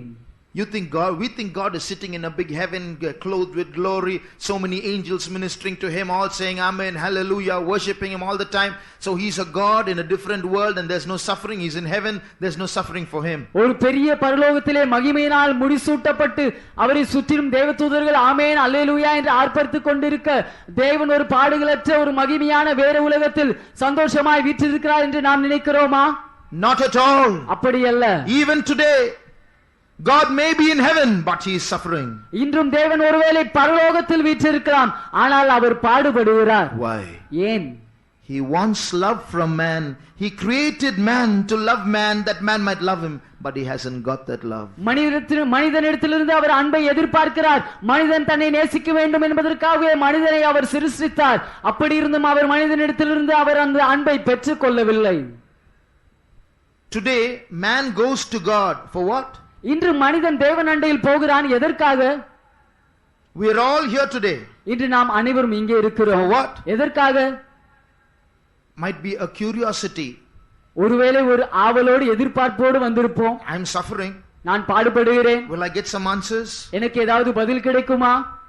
Or this place seems to be well lit, maybe something's going on, let's go and have a look. இல்லாவிட்டால் இந்த இடம் நன்றாக காட்சி அளிக்கிறதே, ஏதோ நடக்கிறது போன்று இருக்கிறது, போய் பார்ப்போம். Or I hear there's a Bible study here, let's go see if we can hear something new. இல்லாவிட்டால் வேத பாடம் என்று சொன்னார்கள், ஏதாவது புதிதாக பேசுகிறார்களா, போய் பார்ப்போம். I have some needs. Maybe at the end of the prayer, pastor will come and lay his hand on my head and maybe I'll be delivered. எனக்கு சில தேவைகள் உண்டு. ஒருவேளை இந்த பிரசங்கத்தின் முடிவிலே பாஸ்டர் ஜெபித்த போது எனக்கு என்னுடைய பிரச்சனையிலிருந்து தீர்வு கிடைக்கலாம். But how many can say this evening I am here because I love God? ஆனால் நான் தேவனை நேசிக்கிறபடியால் தான் இன்று மாலையில் இங்கே இருக்கிறேன் என்று நம்மில் எத்தனை பேர் சொல்ல முடியும்? God is suffering. தேவன் பாடுபடுகிறார். Because he created man for this one sublime purpose of loving God and he hasn't got that. தேவனை மனிதன் நேசிக்க வேண்டும் என்றுதான் இந்த பெரிய உன்னதமான இந்த ஒரு நோக்கத்திற்காக தேவன் மனிதனை உருவாக்கினார். அப்படி இருந்தும் அவருக்கு அது இன்று வரை கிடைக்காமல் போயிற்று. So beloved, we should not think that we are a suffering people and we have questions to ask God. On the other hand, God is a suffering God and he has questions to ask us. பிரியமானவர்களே, நாம் பாடுபடுகிற ஜனங்கள் தேவனை கேட்கும்படியாக நமக்கு கேள்விகள் இருக்கிறது என்று நாம் நினைக்க கூடாது. ஆனால் மறுபக்கத்திலோ தேவன் பாடுபடுகிற ஒரு தேவனாய் இருக்கிறார். அவருக்கு தான் நம்மை பார்த்து கேட்க கேள்விகள் இருக்கிறது. What are we going to answer him? அவருக்கு நாம் என்ன பதில் சொல்ல போகிறோம்? Maybe he has the answers to our questions. ஒருவேளை நாம் கேட்கிற கேள்விகளுக்கு அவரிடம் பதில் இருக்கலாம். But if he asks, ஆனால் ஒருவேளை அவர் நம்மை பார்த்து கேள்வி கேட்பார் என்றால் can we answer? நம்மால் பதில் சொல்ல முடியுமா? Look at Job. யோபை பாருங்கள். He was a suffering man. அவன் ஒரு பாடுபட்ட ஒரு நபர். We read a verse from Job. யோபிலிருந்து ஒரு வசனத்தை நாம் வாசித்தோம். It was Job who said man's days are few and full of trouble. மனிதனுடைய நாட்கள் குறைவாக இருக்கிறது, அவனுடைய வாழ்நாட்கள் முழுவதும் சஞ்சலம் நிறைந்ததா இருக்கிறது என்று யோபு தான் சொல்கிறார். Man rises up like a flower, seems to bloom, everything seems to be all right. மனிதன் ஒரு பூவை போல் பூத்து எல்லாமே அவனுக்கு சரியாக நடப்பதை போன்றுதான் தோன்றுகிறது. He seems to blossom. அவன் பூப்பதை போன்று அவனுக்கு இருக்கிறது. Suddenly he is cut off. திடீரென்று அவன் அறுப்புண்டு போகிறான். Everything seemed all right. எல்லாம் நன்றாக தான் தோன்றினது. But now everything has collapsed. ஆனால் இப்போது எல்லாமே சீர்குலைந்து இடிந்து போயிற்றே. Why is my life like this? என்னுடைய வாழ்க்கை ஏன் இப்படி ஆயிற்று? Job has so many questions. யோபு अनेक கேள்விகளை கேட்கிறார். His friends tried to offer so many solutions. அவனுடைய நண்பர்கள் அவனுடைய கேள்விகளுக்கு अनेक தீர்வுகளை சொல்ல முயலுகிறார்கள். But he said, you are all miserable comforters. You are trying to comfort me, but you are only making matters worse for me. ஆனால் அவன் சொல்கிறான், நீங்கள் எல்லாம் விருதாவாக தான் என்னை தேற்ற முயலுகிறீர்கள். நீங்கள் என்னை தேற்ற முயன்றும் என்னுடைய காரியங்களை மோசமாக மாற்றிக் கொண்டுதான் செல்கிறீர்கள் என்கிறான். At the end of the book of Job, யோபின் புத்தகத்தின் முடிவில் நாம் பார்க்கும் பொழுது, did God tell Job, this is the reason why you are suffering? யோபே, நீ இதனால் தான் பாடுபட்டாய் என்று தேவன் யோபை பார்த்து சொன்னாரா? Job, do you know it was a challenge between me and the devil about you? யோபே, உனக்கு தெரியுமா, உன்னை பற்றி எனக்கும் பிசாசுக்கும் மத்தியில் நடந்த ஒரு சவாலின் விளைவுதான் உன் பாடு என்று சொன்னாரா? God told it to us, but he never told Job. தேவன் அதை நம்மிடம் சொன்னார், ஆனால் யோபிடம் சொல்லவில்லை. Job never knew about Job chapter 1. யோபு முதலாம் அதிகாரத்தை பற்றி யோபுக்கு தெரியாது. He was suffering without reason, that's all. அவன் காரணமில்லாமல், அவனுடைய கண்ணோட்டத்தில் அவன் காரணமில்லாமல் பாடுக்குள்ளாக்கப்பட்டான், அவ்வளவுதான். But at the end, when God speaks to Job, ஆனால் அதனுடைய முடிவில் நாம் பார்க்கும்போது தேவன் யோபை பார்த்து பேசும்பொழுது, God asks Job, says, you come here, I want to ask you questions. தேவன் யோபை பார்த்து சொல்கிறார், யோபே, நீ இங்க வா, நான் உன்னிடம் கேள்விகளை கேட்க வேண்டும் என்று சொல்கிறார். God asked Job more than 60 questions and Job had no answer. ஏறக்குறைய 60 கேள்விகளுக்கு மேலாக தேவன் யோபை பார்த்து கேட்டார், யோபுக்கோ பதில் இல்லாமல் போயிற்று.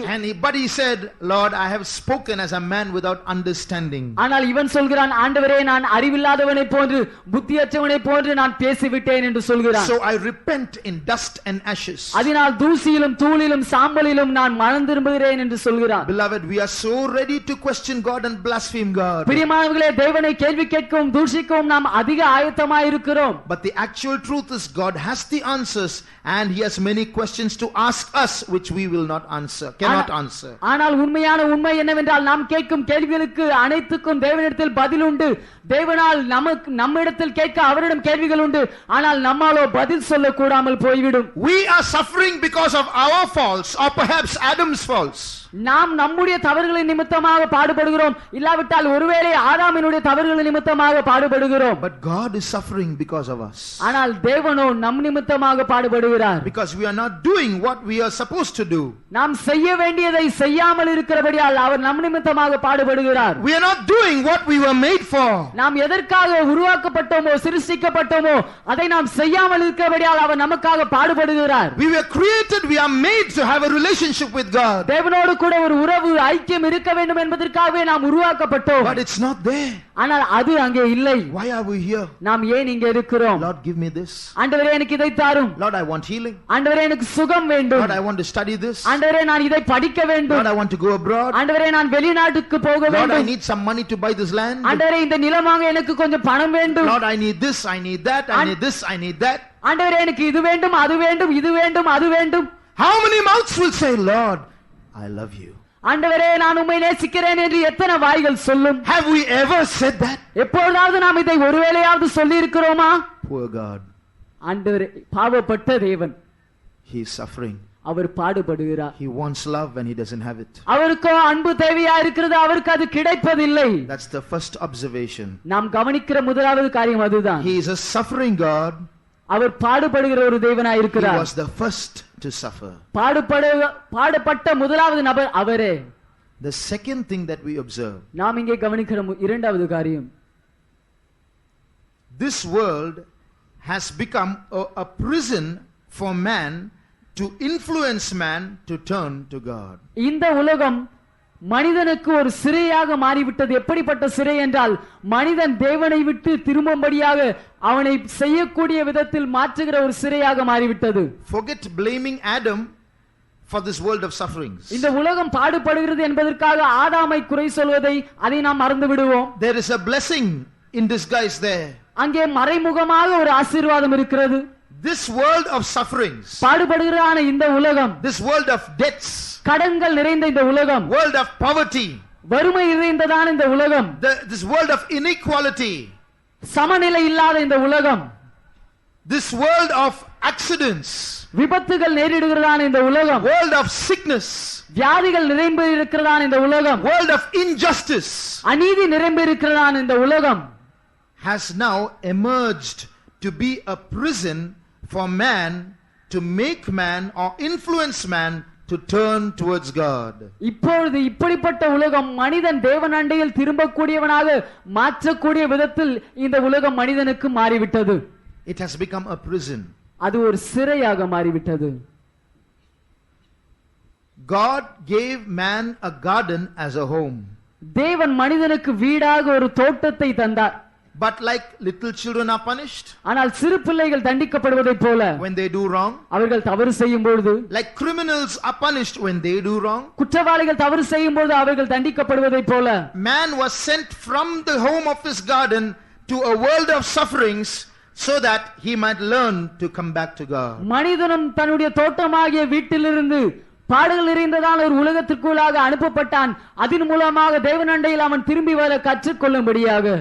All these sufferings and problems are trying to influence man or communicate to man saying, go back to God. இந்த எல்லா பாடுகளும் பரீட்சைகளும் மனிதன் அண்டையில் பேசுவதை போன்று இருக்கிறது.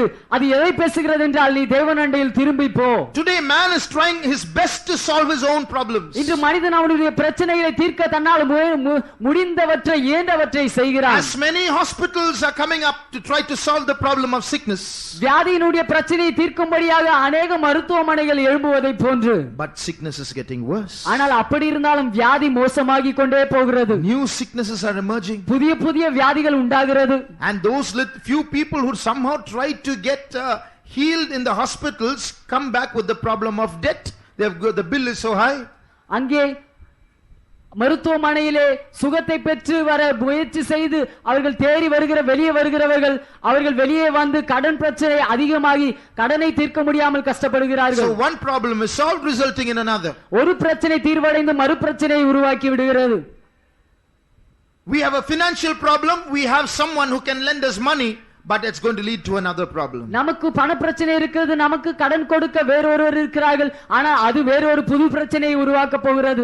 So man is trying to solve his old problems, but there seems to be no solution. மனிதன் அவனுடைய சொந்த பிரச்சனைகளை தீர்த்துக் கொள்ளும்படியாக முயற்சி செய்கிறான், ஆனால் தீர்வு கிடைப்பதாக தெரியவில்லை. Beloved, the truth is there is no solution with man. பிரியமானவர்களே, உண்மை என்னவென்றால் மனிதனில் தீர்வு இல்லை. There is no solution that man can bring out to solve the problem of suffering. பாடுகளுடைய பிரச்சனையை தீர்க்கக்கூடிய தீர்வு மனிதனிடத்தில் இல்லை. The answer is with God alone. பதில் தேவன் அண்டையில் மட்டுமே இருக்கிறது. God has kept this world of suffering for us as a prison. பாடுகளின் இந்த உலகத்தை தேவன் நமக்கு ஒரு சிறையாக வைத்திருக்கிறார்.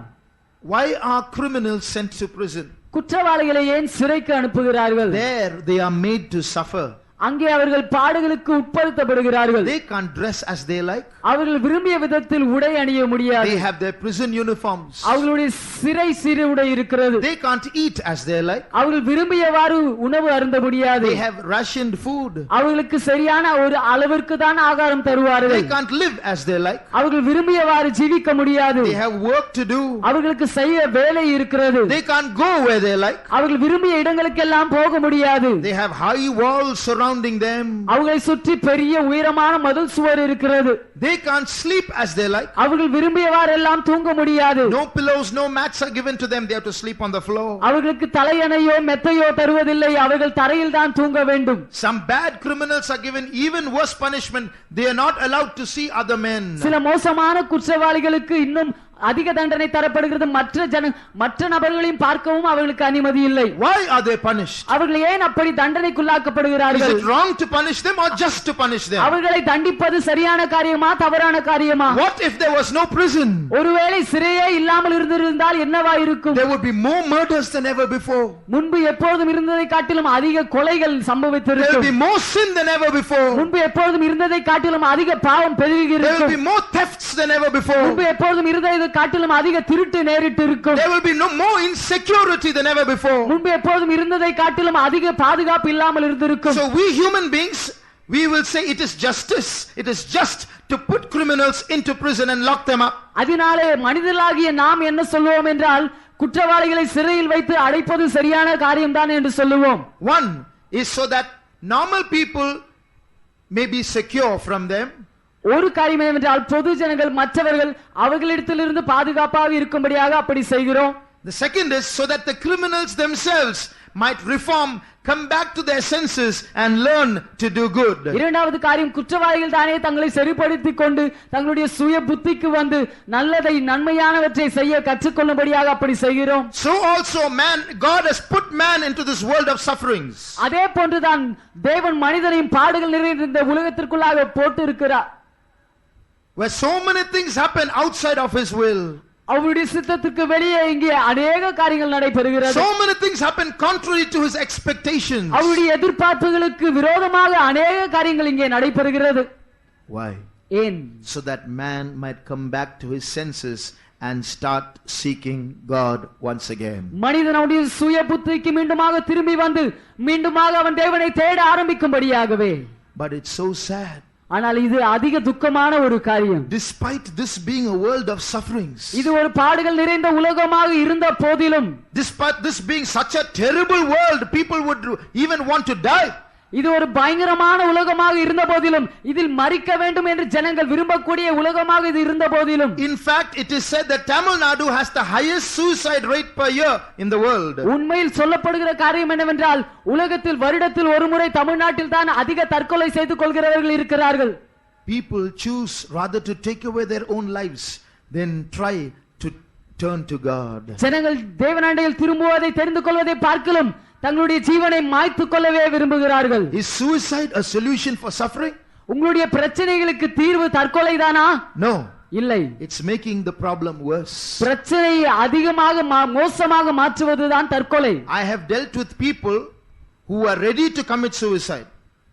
தங்களை விட்டால் தற்கொலை செய்து கொள்வார்கள் என்ற நிலவரத்தில் இருந்தவர்களை நான் சந்தித்திருக்கிறேன். They can't bear their suffering. அவர்களால் அவர்களுடைய பாடுகளை தாங்கிக் கொள்ள முடியவில்லை. I tell them, you commit suicide, you're only going to make matters worse. நான் அவர்களை பார்த்து சொல்கிறதான காரியம் என்னவென்றால் நீ ஒருவேளை தற்கொலை செய்து கொள்வாய் என்றால் நீ காரியத்தை மோசமாக தான் மாற்றுகிறாய் என்று சொல்லுவேன். No, I don't care. I don't find meaning in living anymore. I want to take away my life. ஆனால் அவர்கள் சொல்கிறார்கள் அதை பற்றி எனக்கு கவலை இல்லை, வாழ்க்கையில் எனக்கு அர்த்தம் இருப்பதாக தோன்றவில்லை, இனி இந்த வாழ்க்கையை செய்ய நான் விரும்பவில்லை என்று சொல்கிறார்கள். Can't speak sense into them. அவர்களுக்குள்ளாக புத்திக்குரிய காரியங்களை பேச முடியவில்லை. They can't understand the truth. அவர்களால் உண்மையை புரிந்து கொள்ள முடியவில்லை. But thank God some of them are still alive. ஆனால் கர்த்தருக்கு நன்றி அவர்களில் சிலரும் இன்னும் ஜீவனோடு இருக்கிறார்கள். Committing suicide is not solving the problem, it is jumping from the frying pan into the fire. தற்கொலை செய்து கொள்வது பிரச்சனைகளை தீர்த்து விடுகிறதான முடிவு அல்ல. தற்கொலை செய்து கொள்வது பொரிச்சட்டியிலிருந்து அக்கினி தீக்குள்ளாக விழுவதை போன்றுதான். It's getting into a worse suffering than ever before. முன்பு எப்போதும் இல்லாதிருக்கிற ஒரு மிகவும் மோசமான பாடுகளுக்குள்ளாக விழுவதுதான் தற்கொலை. If there's anyone here with such an intention, இங்கே அப்படிப்பட்ட எண்ணத்தோடு யாராவது வந்திருப்பீர்கள் என்றால், anyone here who thinks it is wise to take away your own life, உங்களுடைய சொந்த ஜீவனை மாய்த்துக் கொள்வது புத்தியினம் ஒரு நல்ல காரியம் என்று நினைப்பீர்கள் என்றால், remember it's a foolish decision. அப்படி என்றால் அது ஒரு புத்தியினமான ஒரு தீர்மானம் என்பதை முடிவில் கொள்ளுங்கள். If you do that, matters are only going to become worse than ever before. ஒருவேளை நீங்கள் அதை செய்வீர்கள் என்றால் உங்களுடைய வாழ்க்கையில் இருக்கிற காரியங்கள் எல்லாம் முன்பை காட்டிலும் மோசமாக தான் போகிறது. The situation may be pressing you to do that. ஒருவேளை நீங்கள் இருக்கிறதான சூழ்நிலை நீங்கள் அதை செய்ய வேண்டும் என்று உங்களை அது அழுத்திக் கொண்டு இருக்கலாம். Suffering is so terrible, so great. You are tortured mentally, you are tortured physically. You don't seem to know any other way out but ending your own life. உங்களுடைய பாடு அதிக பாடாக இருக்கலாம். மன ரீதியாக சரீர பிரகாரமாக நீங்கள் வேதனைக்குள்ளாக்கப்பட்டு வேறே தப்ப வழி இல்லை என்பதை போன்ற ஒரு சூழ்நிலையில் நீங்கள் ஒருவேளை தவித்துக் கொண்டிருக்கலாம். But here is the solution. ஆனால் தீர்வு இங்கே இருக்கிறது. It comes from God. அது தேவன் அண்டையிலிருந்து வருகிறது. What is the solution? அந்த தீர்வு என்ன? You have to turn back to God. நீ தேவன் அண்டையில் திரும்ப வேண்டும். That's the only solution. அதுதான் ஒரே தீர்வு. That's the only reason why God has allowed suffering in this world. இந்த உலகத்திலே தேவன் பாடுகளை அனுமதித்ததற்கு ஒரே காரணம் அதுதான். That's the only hope for man in this suffering world. இந்த பாடுபடுகிறதான உலகத்தில் மனிதனுக்கு நம்பிக்கை என்று சொல்லக்கூடிய ஒரே காரியம் அதுதான். That's the only way man can solve the problem of suffering. மனிதன் பாடுகளுடைய பிரச்சனைகளை தீர்க்கக்கூடிய ஒரே வழி அதுதான். So this world is in fact made, God has allowed this world of suffering so that man may ask the question, why these sufferings? பாடுபடுகிறதான இந்த உலகத்தை தேவன் அனுமதித்திருக்கிறார். ஏனென்றால் அதன் மூலமாக மனிதன் தேவனை பார்த்து ஏன் இந்த பாடுகள் என்று கேட்கும்படியாகவே அப்படி செய்திருக்கிறார். So if you are asking such a question, why these sufferings, it's a good question. ஒருவேளை ஏன் இந்த பாடுகள் என்ற கேள்வியை நீ எழுப்பிக் கொண்டிருப்பாய் என்றால் அது ஒரு நல்ல கேள்விதான். And if you have come here to find the answer, you have come to the right place. அந்த கேள்விக்கான பதிலை தெரிந்து கொள்ளும்படியாக நீ இங்கே வந்திருப்பாய் என்றால் சரியான இடத்திற்கு தான் நீ வந்திருக்கிறாய். And if you want the answer, this is the answer. பதில் வேண்டும் என்று நீ விரும்புவாய் என்றால் இதுதான் பதில். This world is a prison to reform us humans who are all criminals before God. மனிதர்களாகிய நாம் அனைவரும் தேவனுக்கு முன்பாக குற்றவாளிகளாக இருக்கிறான நாம் அனைவரும் சிறை போன்றுதான் இந்த உலகத்திலே நாம் வைக்கப்பட்டிருக்கிறோம். எதற்காக வென்றால் தேவனுக்கு முன்பாக நாம் மாறுதல் அடைந்து அவருக்கு முன்பாக செல்லும்படியாக. The Bible states point blank very clearly, there is no good person in this world. நன்மை செய்கிறவன் இந்த பூமியில் ஒருவனும் இல்லை என்று வேதம் மிக தெளிவாக உரைக்கிறது. In some way or the other, before God, we are all criminals. ஏதோ ஒரு விதத்திலாவது நாம் அனைவரும் தேவனுக்கு முன்பாக குற்றவாளிகளாய் இருக்கிறோம். At least in the area of loving God, aren't we all guilty? தேவனை நேசிக்கும் அந்த பகுதியிலாவது நாம் அனைவரும் குற்றவாளிகளா இல்லையா? Haven't we all shown our backs to God? நாம் அனைவரும் நம்முடைய முதுகுகளை தேவனுக்கு முன்பாக காண்பிக்கவில்லையா? Is it not right for God to make this world a prison so that we might learn to go back to Him? தேவனண்டையில் நாம் திரும்பி செல்லும்படியாக இந்த உலகத்தை ஒரு சிறையாக நமக்காக தேவன் மாற்றினது சரியான ஒரு செயல் அல்லவா? So when suffering presses, அதனால் பாடுகள் இப்படி நம்மை நெருக்கும் பொழுது we look for solutions. நாம் தீர்வுகளை தேடுகிறோம். God looks for us. தேவன் நம்மை தேடுகிறார். We go to seek God. நாம் தேவனை தேட செல்கிறோம். We find God. தேவனை நாம் கண்டடைகிறோம். And when we find God, அவரை நாம் கண்டடையும் பொழுது why does He make us find Him? அவர் ஏன் நாம் அவரை கண்டுபிடிக்கும்படியாக செய்கிறார்? Not to find a solution to the problems and then go back and do what we like. நம்முடைய பிரச்சனைகளுக்கு ஒரு தீர்வை கண்டுபிடித்து விட்டு பின்பு நாம் சென்று நாம் விரும்பிய காரியங்களை செய்வதற்கு அல்ல. Once again I repeat, மீண்டுமாக நான் இதை சொல்கிறேன். why does God allow all these sufferings to surround us? நம்மை சுற்றி இந்த பாடுகள் எல்லாம் சூழ்ந்து கொள்ள தேவன் ஏன் அனுமதிக்கிறார்? To influence us to seek for a solution. ஒரு தீர்வை நாம் தேடும்படியாக அது நம்மை அப்படி செய்யும்படியாக அவர் செய்கிறார். And eventually to discover God. கடைசியாக முடிவாக அதன் மூலமாக தேவனை நாம் கண்டடையும்படியாக. Not to get the problem solved and go back to our old ways. தேவனை நாம் கண்டடைந்து நம்முடைய பிரச்சனைகள் தீர்வடைந்து நம்முடைய பழைய சொந்த வழிகளுக்கு நாம் திரும்பி செல்லும்படியாக அல்ல. But to develop a relationship with Him. ஆனால் தேவனோடு கூட உள்ள ஒரு உறவை நாம் உருவாக்கிக் கொள்ளும்படியாகவே. That's why we are here this evening. அதனால்தான் இந்த மாலை வேளையில் நாம் இங்கே இருக்கிறோம். That's the second observation. அது நாம் இங்கே கண்டறிகிற இரண்டாவது The காரியம். first is God was the first to suffer. முதலாவது காரியம் பாடுபட்டது முதலாவது தேவன். The second is and God continues to suffer. இரண்டாவதாக First is God is the first to suffer and he continues to suffer. பாடுபட்டது முதலாவதாக தேவன், அவர் தொடர்ந்து பாடுபட்டு கொண்டே இருக்கிறார். Secondly, God has allowed this world to become a prison of sufferings for man to turn back to God. இரண்டாவதாக தேவன் இந்த உலகத்தை மனிதனுக்கு பாடுகள் நிறைந்த ஒரு சிறையாக மாற்றி இருக்கிறார். எதற்காகவென்றால் அதன் மூலமாக மனிதன் தேவன் அண்டையில் மீண்டுமாக திரும்பும்படியாக. Thirdly, மூன்றாவதாக, when man chooses to turn to God and have a relationship with God, மனிதன் தேவன் அண்டையில் திரும்புவதை தெரிந்து கொண்டு மனிதன் தேவனோடு ஒரு உறவை பெற்றுக் கொள்ளும் பொழுது, that's the first step out of suffering.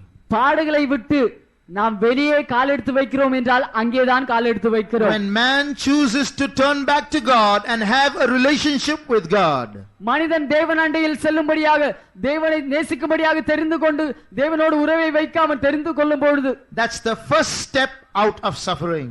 பாடுகளை விட்டு மனிதன் வெளியே வரும் முதலாவது படி அதுதான். Remember, it's not the end of suffering, it's the first step out of suffering. நினைவில் கொள்ளுங்கள், பாடின் முடிவு அதல்ல.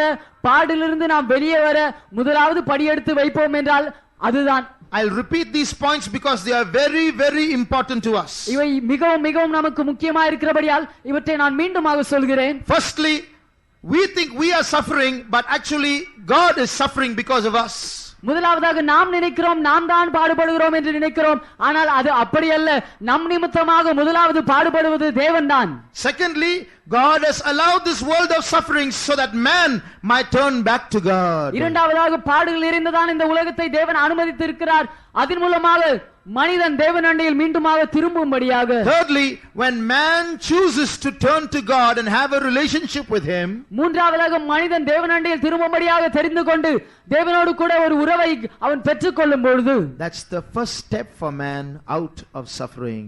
அப்பொழுதுதான் மனிதன் பாடுகளிலிருந்து வெளியே வர கால் எடுத்து வெளியே வைக்கிறான். Not the end of suffering, but the first step out. பாடுகளின் முடிவு அது அல்ல, பாடுகளிலிருந்து வெளியே வர முதல் அடியை எடுத்து வைக்கிறான். Beloved, you know who our God is?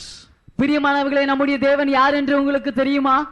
In the Christian faith alone, we have a suffering God. கிறிஸ்துவ வாழ்க்கையில் மட்டும்தான், கிறிஸ்துவ மார்க்கத்தில் மட்டும்தான் பாடுபடுகிற ஒரு தேவன் இருக்கிறார். Our God is not a mere philosopher. நம்முடைய தேவன் தத்துவங்களை மட்டும் பேசிவிட்டு போகிற தேவன் அல்ல. Our God is not one who stays up far away somewhere and tells us laws.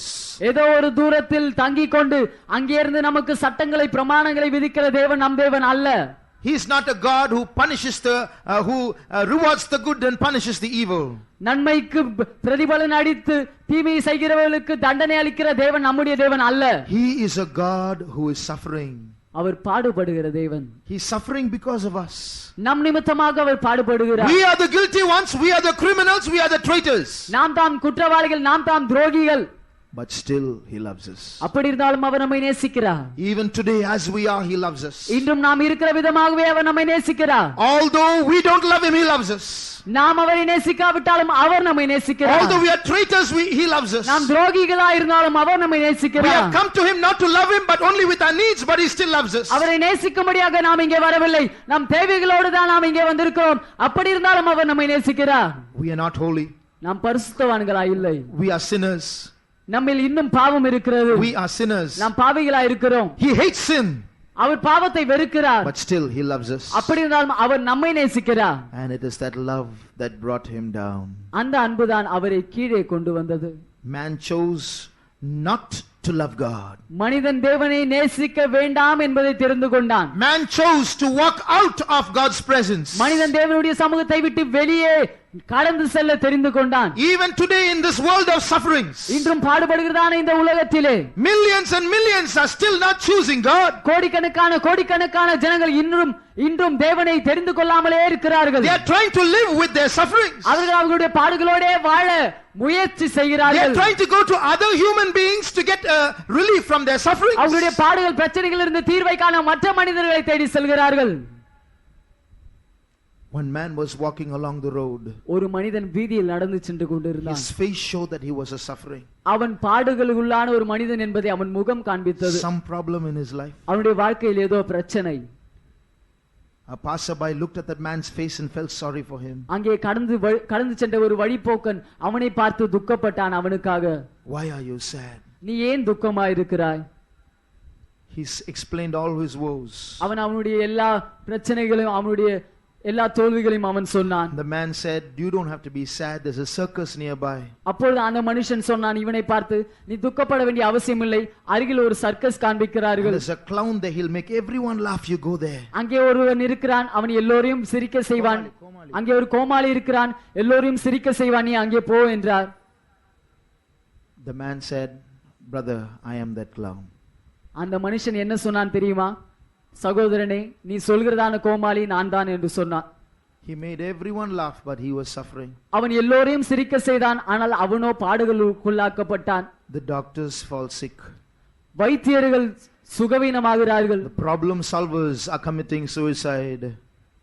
Problem solvers, those who are trying to solve problems, philosophers, psychiatrists, they are committing suicide. பிரச்சனைகளை தீர்க்கிறவர்கள், தத்துவ ஞானிகள், மனரீதியான விதத்தில் ஞானம் சொல்கிறவர்கள், அவர்கள் அனைவரும் தற்கொலை செய்து கொள்ளுகிறார்கள். But man doesn't want to turn to God. ஆனால் மனிதனோ தேவனண்டையில் திரும்ப விருப்பம் இல்லாதவனாய் But இருக்கிறான். thank God, God has brought you here. ஆனால் கர்த்தருக்கு நன்றி, தேவன் உங்களை இங்கே கொண்டு வந்திருக்கிறார். Although man has chosen to walk out of God's presence, மனிதன் தேவனுடைய சமூகத்தை விட்டு வெளியே செல்ல தெரிந்து கொண்டிருந்தாலும் கூட God chose to follow man. தேவன் மனிதனை பின்தொடர்ந்து செல்ல தெரிந்து He கொண்டார். didn't just put man in the world of sufferings and said, suffer, you deserve it.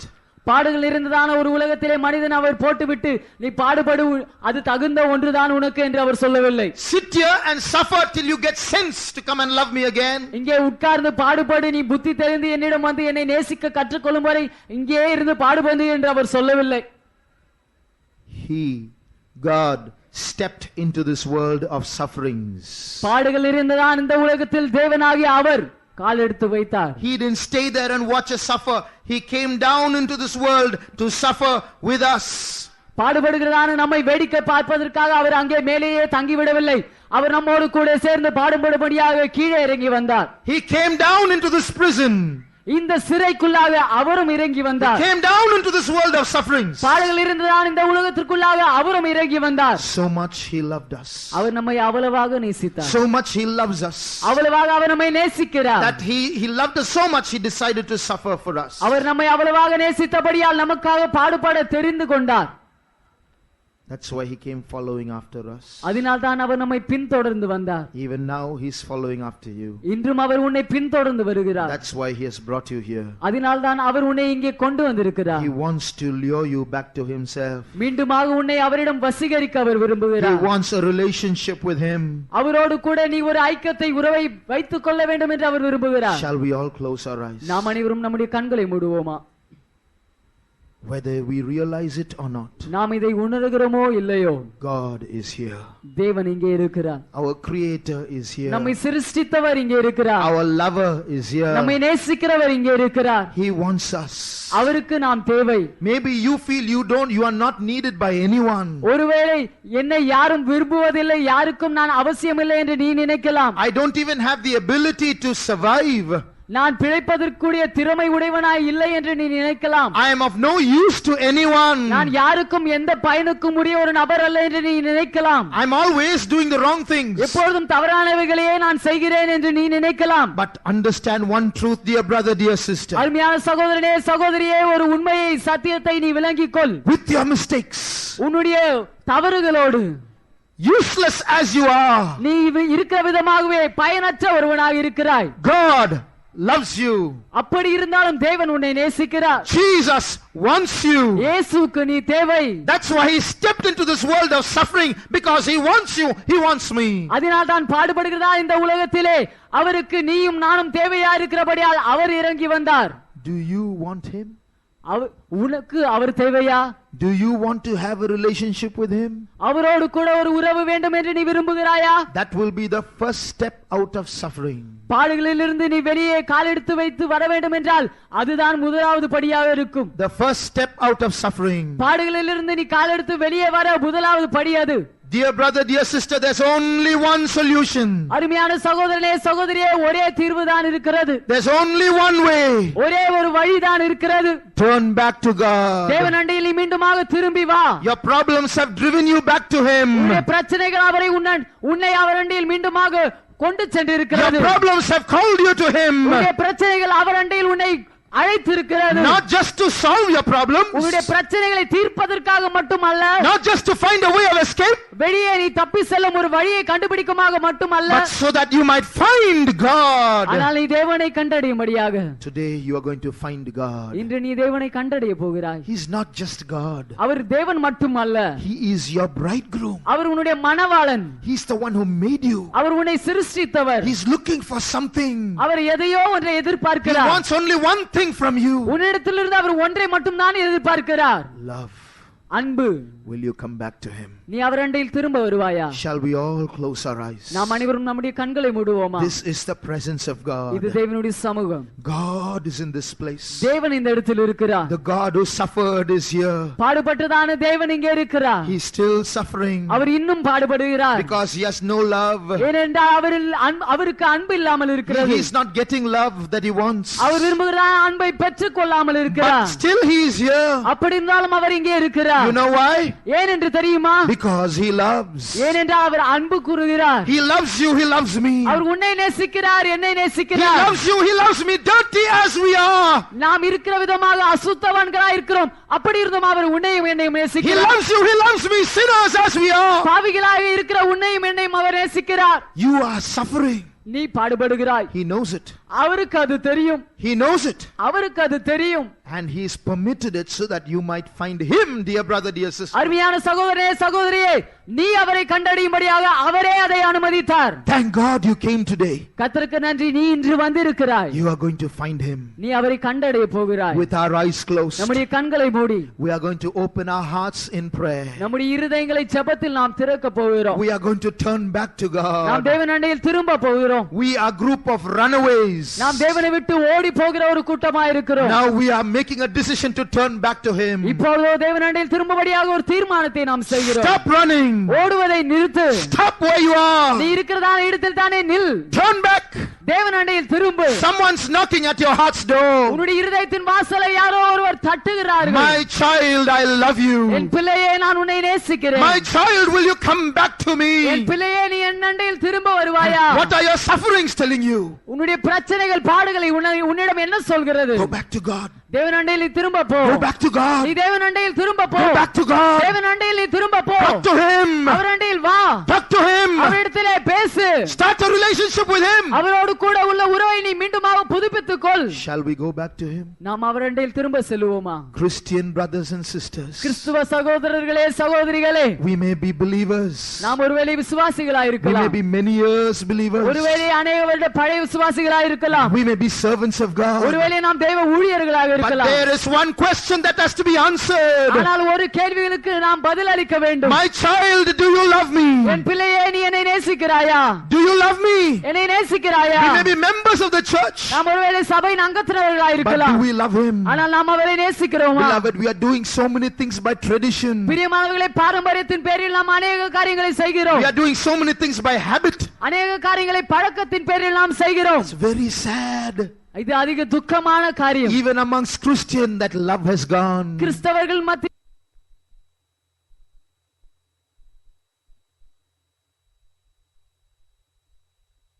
Right? இன்றிரவு I can say, Jesus, I choose you. இயேசுவே, நான் உம்மை தெரிந்து கொள்கிறேன் என்று நாம் சொல்லலாம். Or I can say, I reject you and walk out of this place. இல்லாவிட்டால் இயேசுவே, நான் உன்னை தள்ளிவிட்டு இந்த இடத்தை விட்டு போகிறேன் என்று நாம் சொல்லலாம். The choice is yours and தெரிந்து mine. கொள்கிறதான பகுதி உன்னுடைய பகுதி, என்னுடைய பகுதி. Dear brother, dear sister, அருமையான சகோதரனே சகோதரி, a question is put forward to you. உனக்கு முன்பாக ஒரு கேள்வி வைக்கப்படுகிறது. Do you want to love your maker?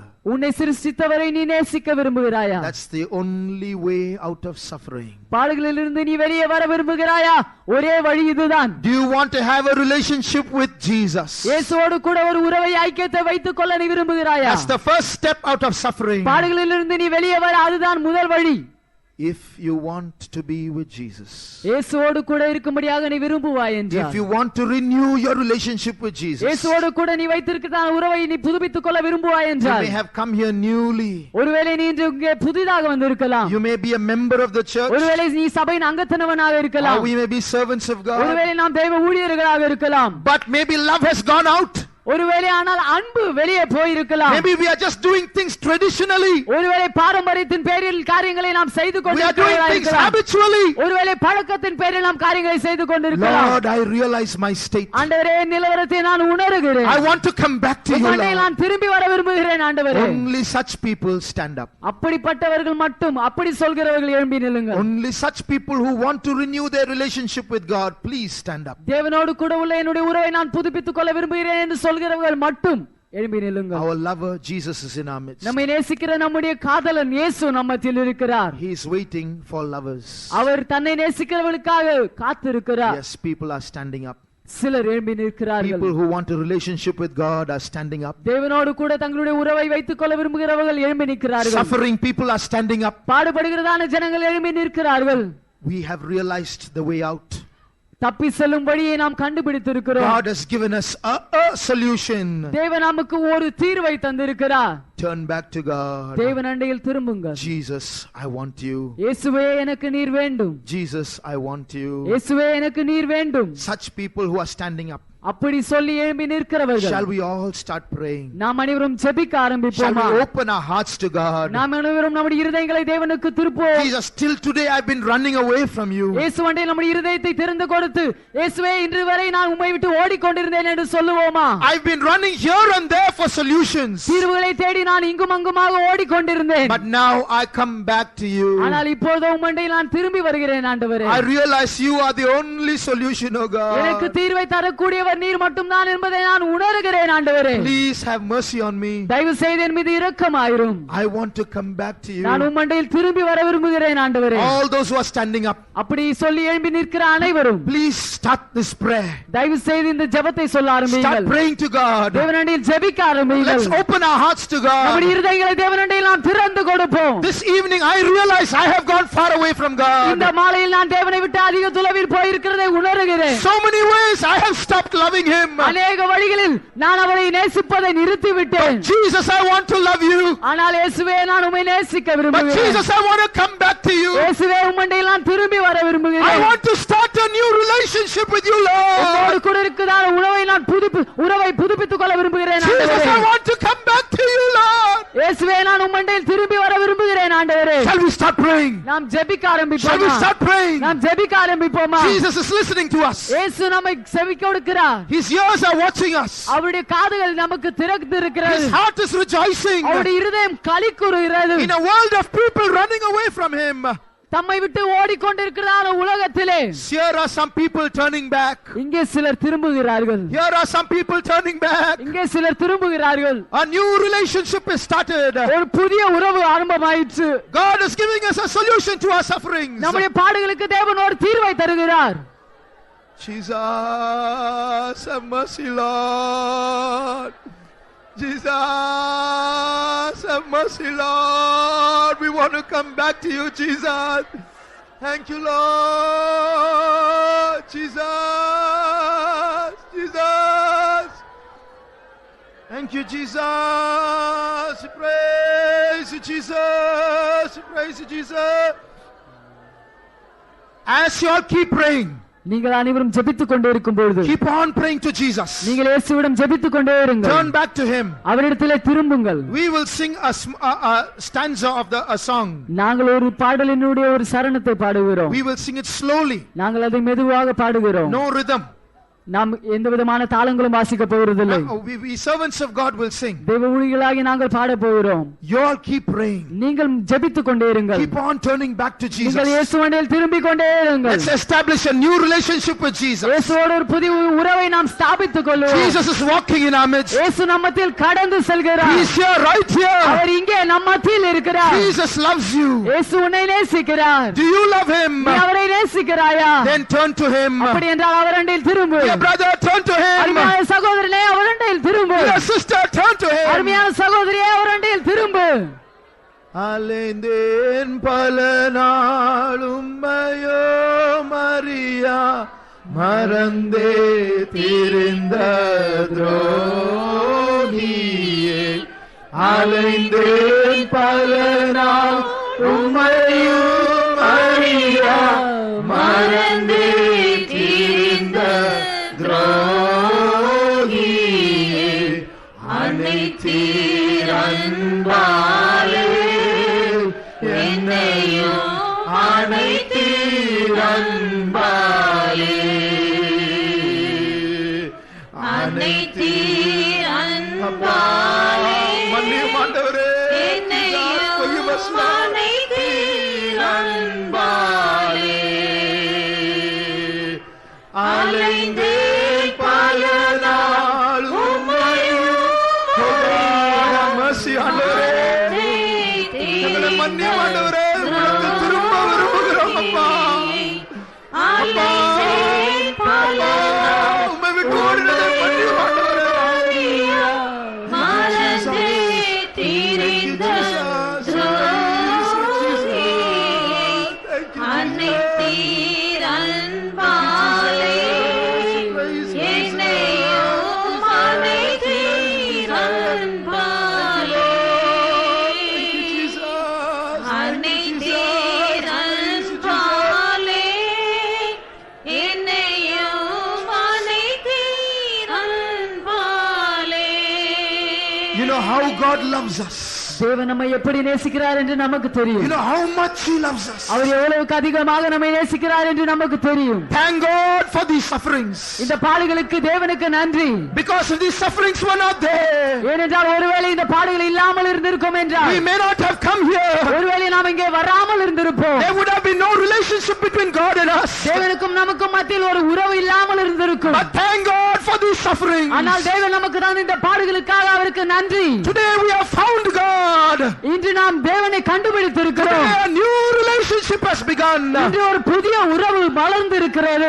Oh, we must be grateful to God. நாம் தேவனுக்கு நன்றி உள்ளவர்களாய் இருக்க Now வேண்டும். we are all going to get together. நாம் அனைவரும் சேர்ந்து We are going to clap our hands and sing. நம்முடைய கரங்களை தட்டி நாம் பாட போகிறோம். And as we sing, நாம் பாடும் பொழுது our Jesus is going to rejoice with us. நம் இயேசு நம்மோடு சேர்ந்து களி கூற And our போகிறார். Jesus is going to rejoice with us. நம் இயேசு நம்மோடு சேர்ந்து களி கூற And போகிறார். we are going to rejoice with Jesus. நாம் நம்முடைய இயேசுவோடு சேர்ந்து களி கூற This போகிறோம். is a new relationship. இது ஒரு புதிய உறவு. A new relationship. ஒரு புதிய உறவு. Love between Jesus and I. இயேசுவுக்கும் எனக்கும் மத்தியில் அன்பு. Love between me and Jesus. இயேசுவுக்கும் எனக்கும் மத்தியில் அன்பு. This heaven is watching. பரலோகம் பார்த்து கொண்டிருக்கிறது. Oh, in a world of runaways. உலகம் முழுவதும் தேவனை விட்டு ஓடிக்கொண்டிருக்கிறார்கள். But here are people coming back to ஆனால் God. இங்கேயோ ஒரு கூட்டம் ஜனங்கள் தேவனண்டையில் திரும்ப வருகிறார்கள். Coming back to Jesus. இயேசு அண்டையில் திரும்ப வருகிறார்கள். ஒரு நாளும் தயை கண்டேன் ஐயா, அந்நாள் என்னை வெறுத்தேன் ஐயா. ஒரு நாளும் தயை கண்டேன் ஐயா, அந்நாள் என்னை வெறுத்தேன் ஐயா. உந்தையை பெரிதையா, என் மேலும் தயை பெரிதையா. நன்றி ஆண்டவரே, உம்முடைய தயை பெரிதையா, உம்முடைய தயை பெரிதாண்டவரே.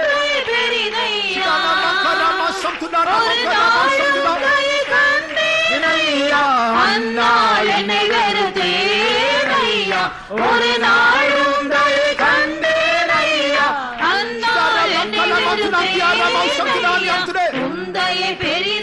ஆண்டவர் புதிய அபிஷேகத்தை ஊற்றிக் கொண்டிருக்கிறார். அவருக்கும் நமக்கும் ஒரு புதிய உறவு உருவாக முடியாது. புதிய அபிஷேகத்தை ஊற்றிக் கொண்டிருக்கிறார்.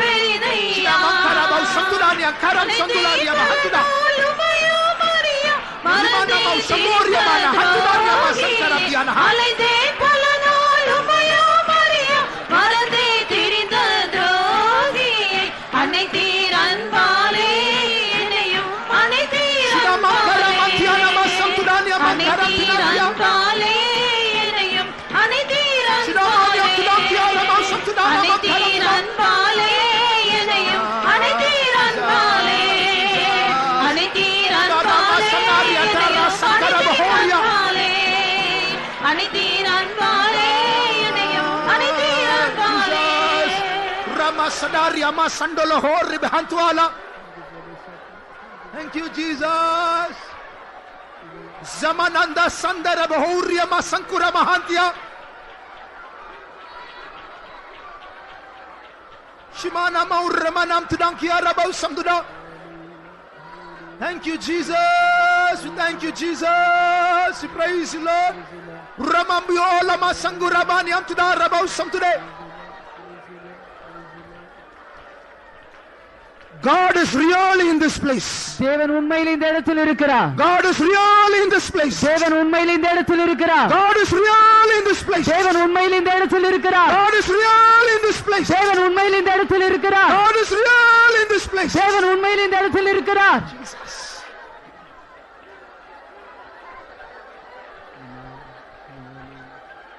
Can we feel his embrace? அவர் உங்களை கட்டி தழுவுகிறதை உங்களால் உணர முடிகிறதா? Can we feel his embrace? அவர் உங்களை கட்டி தழுவுகிறதை உங்களால் உணர How முடிகிறதா? much he loves me. அவர் என்னை எவ்வளவாய் How நேசிக்கிறார்? much he loves you. அவர் என்னை எவ்வளவாய் நேசிக்கிறார்? அனைத்தீர் அன்பாலே என்னையும் அனைத்தீர் அன்பாலே அனைத்தீர் அன்பாலே என்னையும் அனைத்தீர் அன்பாலே அனைத்தீர் அன்பாலே என்னையும் அனைத்தீர் அன்பாலே அனைத்தீர் அன்பாலே என்னையும் அனைத்தீர் அன்பாலே அனைத்தீர் அன்பாலே என்னையும் அனைத்தீர் அன்பாலே அனைத்தீர் அன்பாலே என்னையும் அனைத்தீர் அன்பாலே அனைத்தீர் அன்பாலே என்னையும் அனைத்தீர் அன்பாலே. Hallelujah, hallelujah, amen, amen, hallelujah, hallelujah. Praise the Lord, praise the Lord, praise the Lord, praise Him, praise. அனைத்தீர் அன்பாலே என்னையும் அனைத்தீர் அன்பாலே அனைத்தீர் அன்பாலே என்னையும் அனைத்தீர் அன்பாலே அனைத்தீர் அன்பாலே என்னையும் அனைத்தீர் அன்பாலே அனைத்தீர் அன்பாலே என்னையும் அனைத்தீர் அன்பாலே அனைத்தீர் அன்பாலே என்னையும் அனைத்தீர் அன்பாலே அனைத்தீர் அன்பாலே என்னையும் அனைத்தீர் அன்பாலே அனைத்தீர் அன்பாலே என்னையும் அனைத்தீர் அன்பாலே அனைத்தீர் அன்பாலே என்னையும் அனைத்தீர் அன்பாலே. Hallelujah, hallelujah, hallelujah. Hallelujah, hallelujah, hallelujah, hallelujah, hallelujah, hallelujah, hallelujah, hallelujah. Amen. அனைத்தீர் அன்பாலே என்னையும் அனைத்தீர் அன்பாலே அனைத்தீர் அன்பாலே என்னையும் அனைத்தீர் அன்பாலே அனைத்தீர் அன்பாலே என்னையும் அனைத்தீர் அன்பாலே அனைத்தீர் அன்பாலே என்னையும் அனைத்தீர் அன்பாலே அனைத்தீர் அன்பாலே என்னையும் அனைத்தீர் அன்பாலே. ஆமென். ஹalleluya ஹalleluya ஆமென். ஹalleluya ஹalleluya ஹalleluya ஹalleluya ஹalleluya ஹalleluya ஆமென் ஆமென். துனா ஆமென். துனாமானா கதுரா பனாமானா கதுரா ஆமென் ஆமென் ஆமென் ஆமென் ஆமென். கிருபைகளுக்கா ஸ்தோத்திரம் அண்ணா ஸ்தோத்திரம் ஸ்தோத்திரம். தேவனுடைய அன்பு இருந்ததுனால இந்த கூட்டம் முடிக்க முடியவில்லை. மெய்யாகவே தேவன் ஜீவிக்கிறார், அசையாடி கொண்டிருக்கிறார், நம்முடைய உள்ளங்களில் வாசம் பண்ணி கொண்டிருக்கார். அதனால தான் இன்னைக்கு எவ்வளோ பாடுகள் இருந்தாலும் மறந்து எத்தனையோ பிறந்தாலும் இதை விட்டு செல்ல நமக்கு விருப்பம் இல்லை. காரணம் என்ன? நமக்குள்ள தேவன் அரவணைத்து கொண்டு இருக்கிறார், அவர் நம்மளை அபிஷேகித்து கொண்டு இருக்கிறார், நம்மளை ஆசீர்வதித்து கொண்டு இருக்கிறார். அதனால இந்த இடத்துலையும் கூட கர்த்தர் நமக்குள்ள வாசம் செய்து நம்மளை அரவணைத்து நம்மளை ஆசீர்வதித்து அதுக்காக ஸ்தோத்திரம் பண்ணோம். ஸ்தோத்திரம் ஸ்தோத்திரம் ஸ்தோத்திரம் ஸ்தோத்திரம் ஸ்தோத்திரம் ஸ்தோத்திரம். ஆண்டுடைய வாக்குத்தத்தம் படி நான் உன்னை விட்டு விலகுதும் இல்லை, கைவிடவும் இல்லை, நான் உன்னோடு கூட இருப்பேன்னு சொன்னார். இந்த பாடுகள் இந்த கஷ்டத்து மத்தியிலும் கூட நம்ம ஒப்பு கொடுத்து மனம் திரும்பும் போது நம்ம தேவன் நம்மோட கூட இருக்கிறபடியால சோத்திரம் பண்ணோம். சோத்திரம் சோத்திரம் சோத்திரம் சோத்திரம் சோத்திரம். அந்த தேவன் தான் அன்புள்ளவர். தாயை காட்டிலும் தகப்பனா காட்டிலும் எல்லாரும் காட்டிலும் மேலான ஒரு அன்புள்ள தேவன். அந்த தேவன் நமக்குள்ள வாசம் பண்ணுகிறார். அவருடைய அன்பை ருசித்து பார்க்க முடிய ஆவினால நம்ம நினைப்பு கொண்டிருக்கிறார். அதுக்காக ஸ்தோத்திரம் பண்ணோம். சோத்திரம் சோத்திரம் சோத்திரம் சோத்திரம் சோத்திரம் சோத்திரம் சோத்திரம் சோத்திரம். பாடுகளில் நம்ம தேவனை தெரிந்து கொள்ளுகிறோம். பாடுகள் மத்தியில் அவரோடு கூட நம்ம உறவாடி கொண்டு இருக்கிறோம். அவதான் அவள் சொன்ன மாதிரி கிறிஸ்தவனுடைய அன்பை விட்டு பிரிப்பவன் யார் என்று சரியானபடி ஓத்திரத்தில் வரும்போது பாடுகள் மத்தியிலும் கூட அவர் தெரிந்து கொள்ளுகிறோம், ஜெயத்தை பெற்றுக் கொள்ளுகிறோம், ஆசீர்வாதத்தை பெற்றுக்கொள்கிறோம். அதுக்காக ஸ்தோத்திரம் பண்ணோம். சோத்திரம் சோத்திரம் சோத்திரம் சோத்திரம் சோத்திரம் சோத்திரம். இனி தொடர்ந்து நடக்கிற கூட்டங்கள்லாம் ஆண்டவர் பொருட்படுத்தி நடத்த முடியாது. சோத்திரம் பண்ணும். சோத்திரம் சோத்திரம். பிதாவாய் தேவனுக்காக சோத்திரம் பண்ணும். குமாரனாய கிறிஸ்துவுக்காக சோத்திரம் பண்ணும். பரிசுத்தாவிற்காக சோத்திரம் பண்ணும். ஜெபம் பண்ணும்.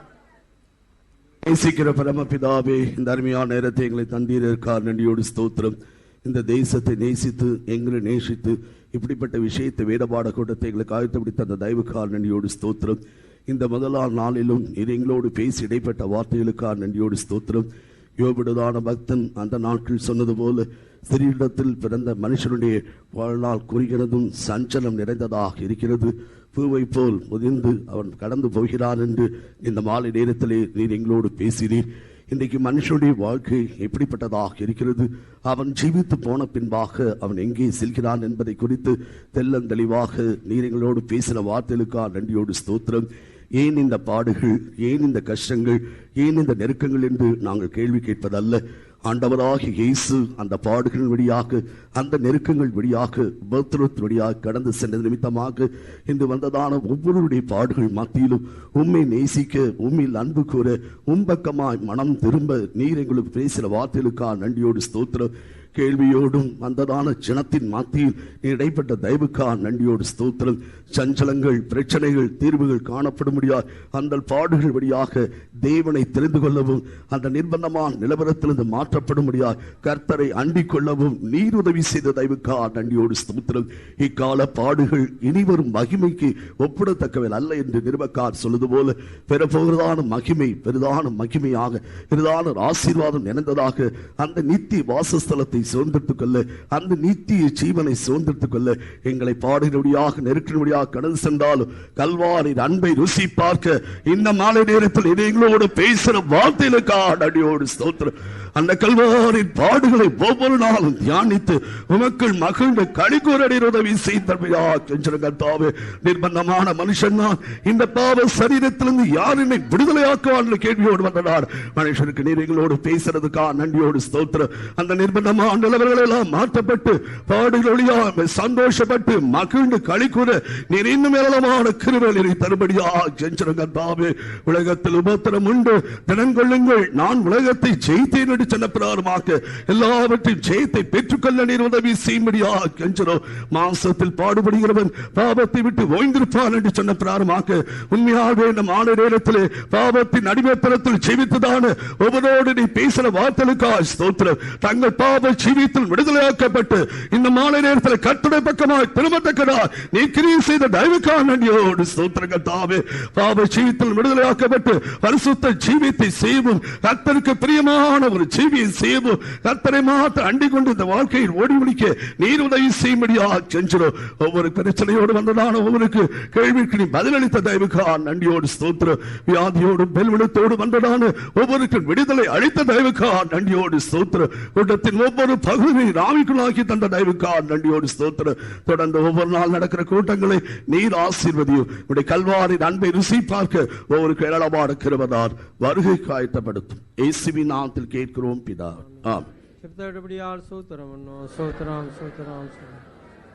நம்முடைய கர்த்தராகிய இயேசு கிருபையும் பிதாவாகிய இதோடைய அன்பும் பரிசுத்தோடைய ஐக்கியமும் நம்மோடும் சகல பரிசுத்தவான்களோடும் கூட வருகை மட்டும் கூட இருப்பதாக. ஹல்லேலூயா, ஹல்லேலூயா, ஹல்லேலூயா.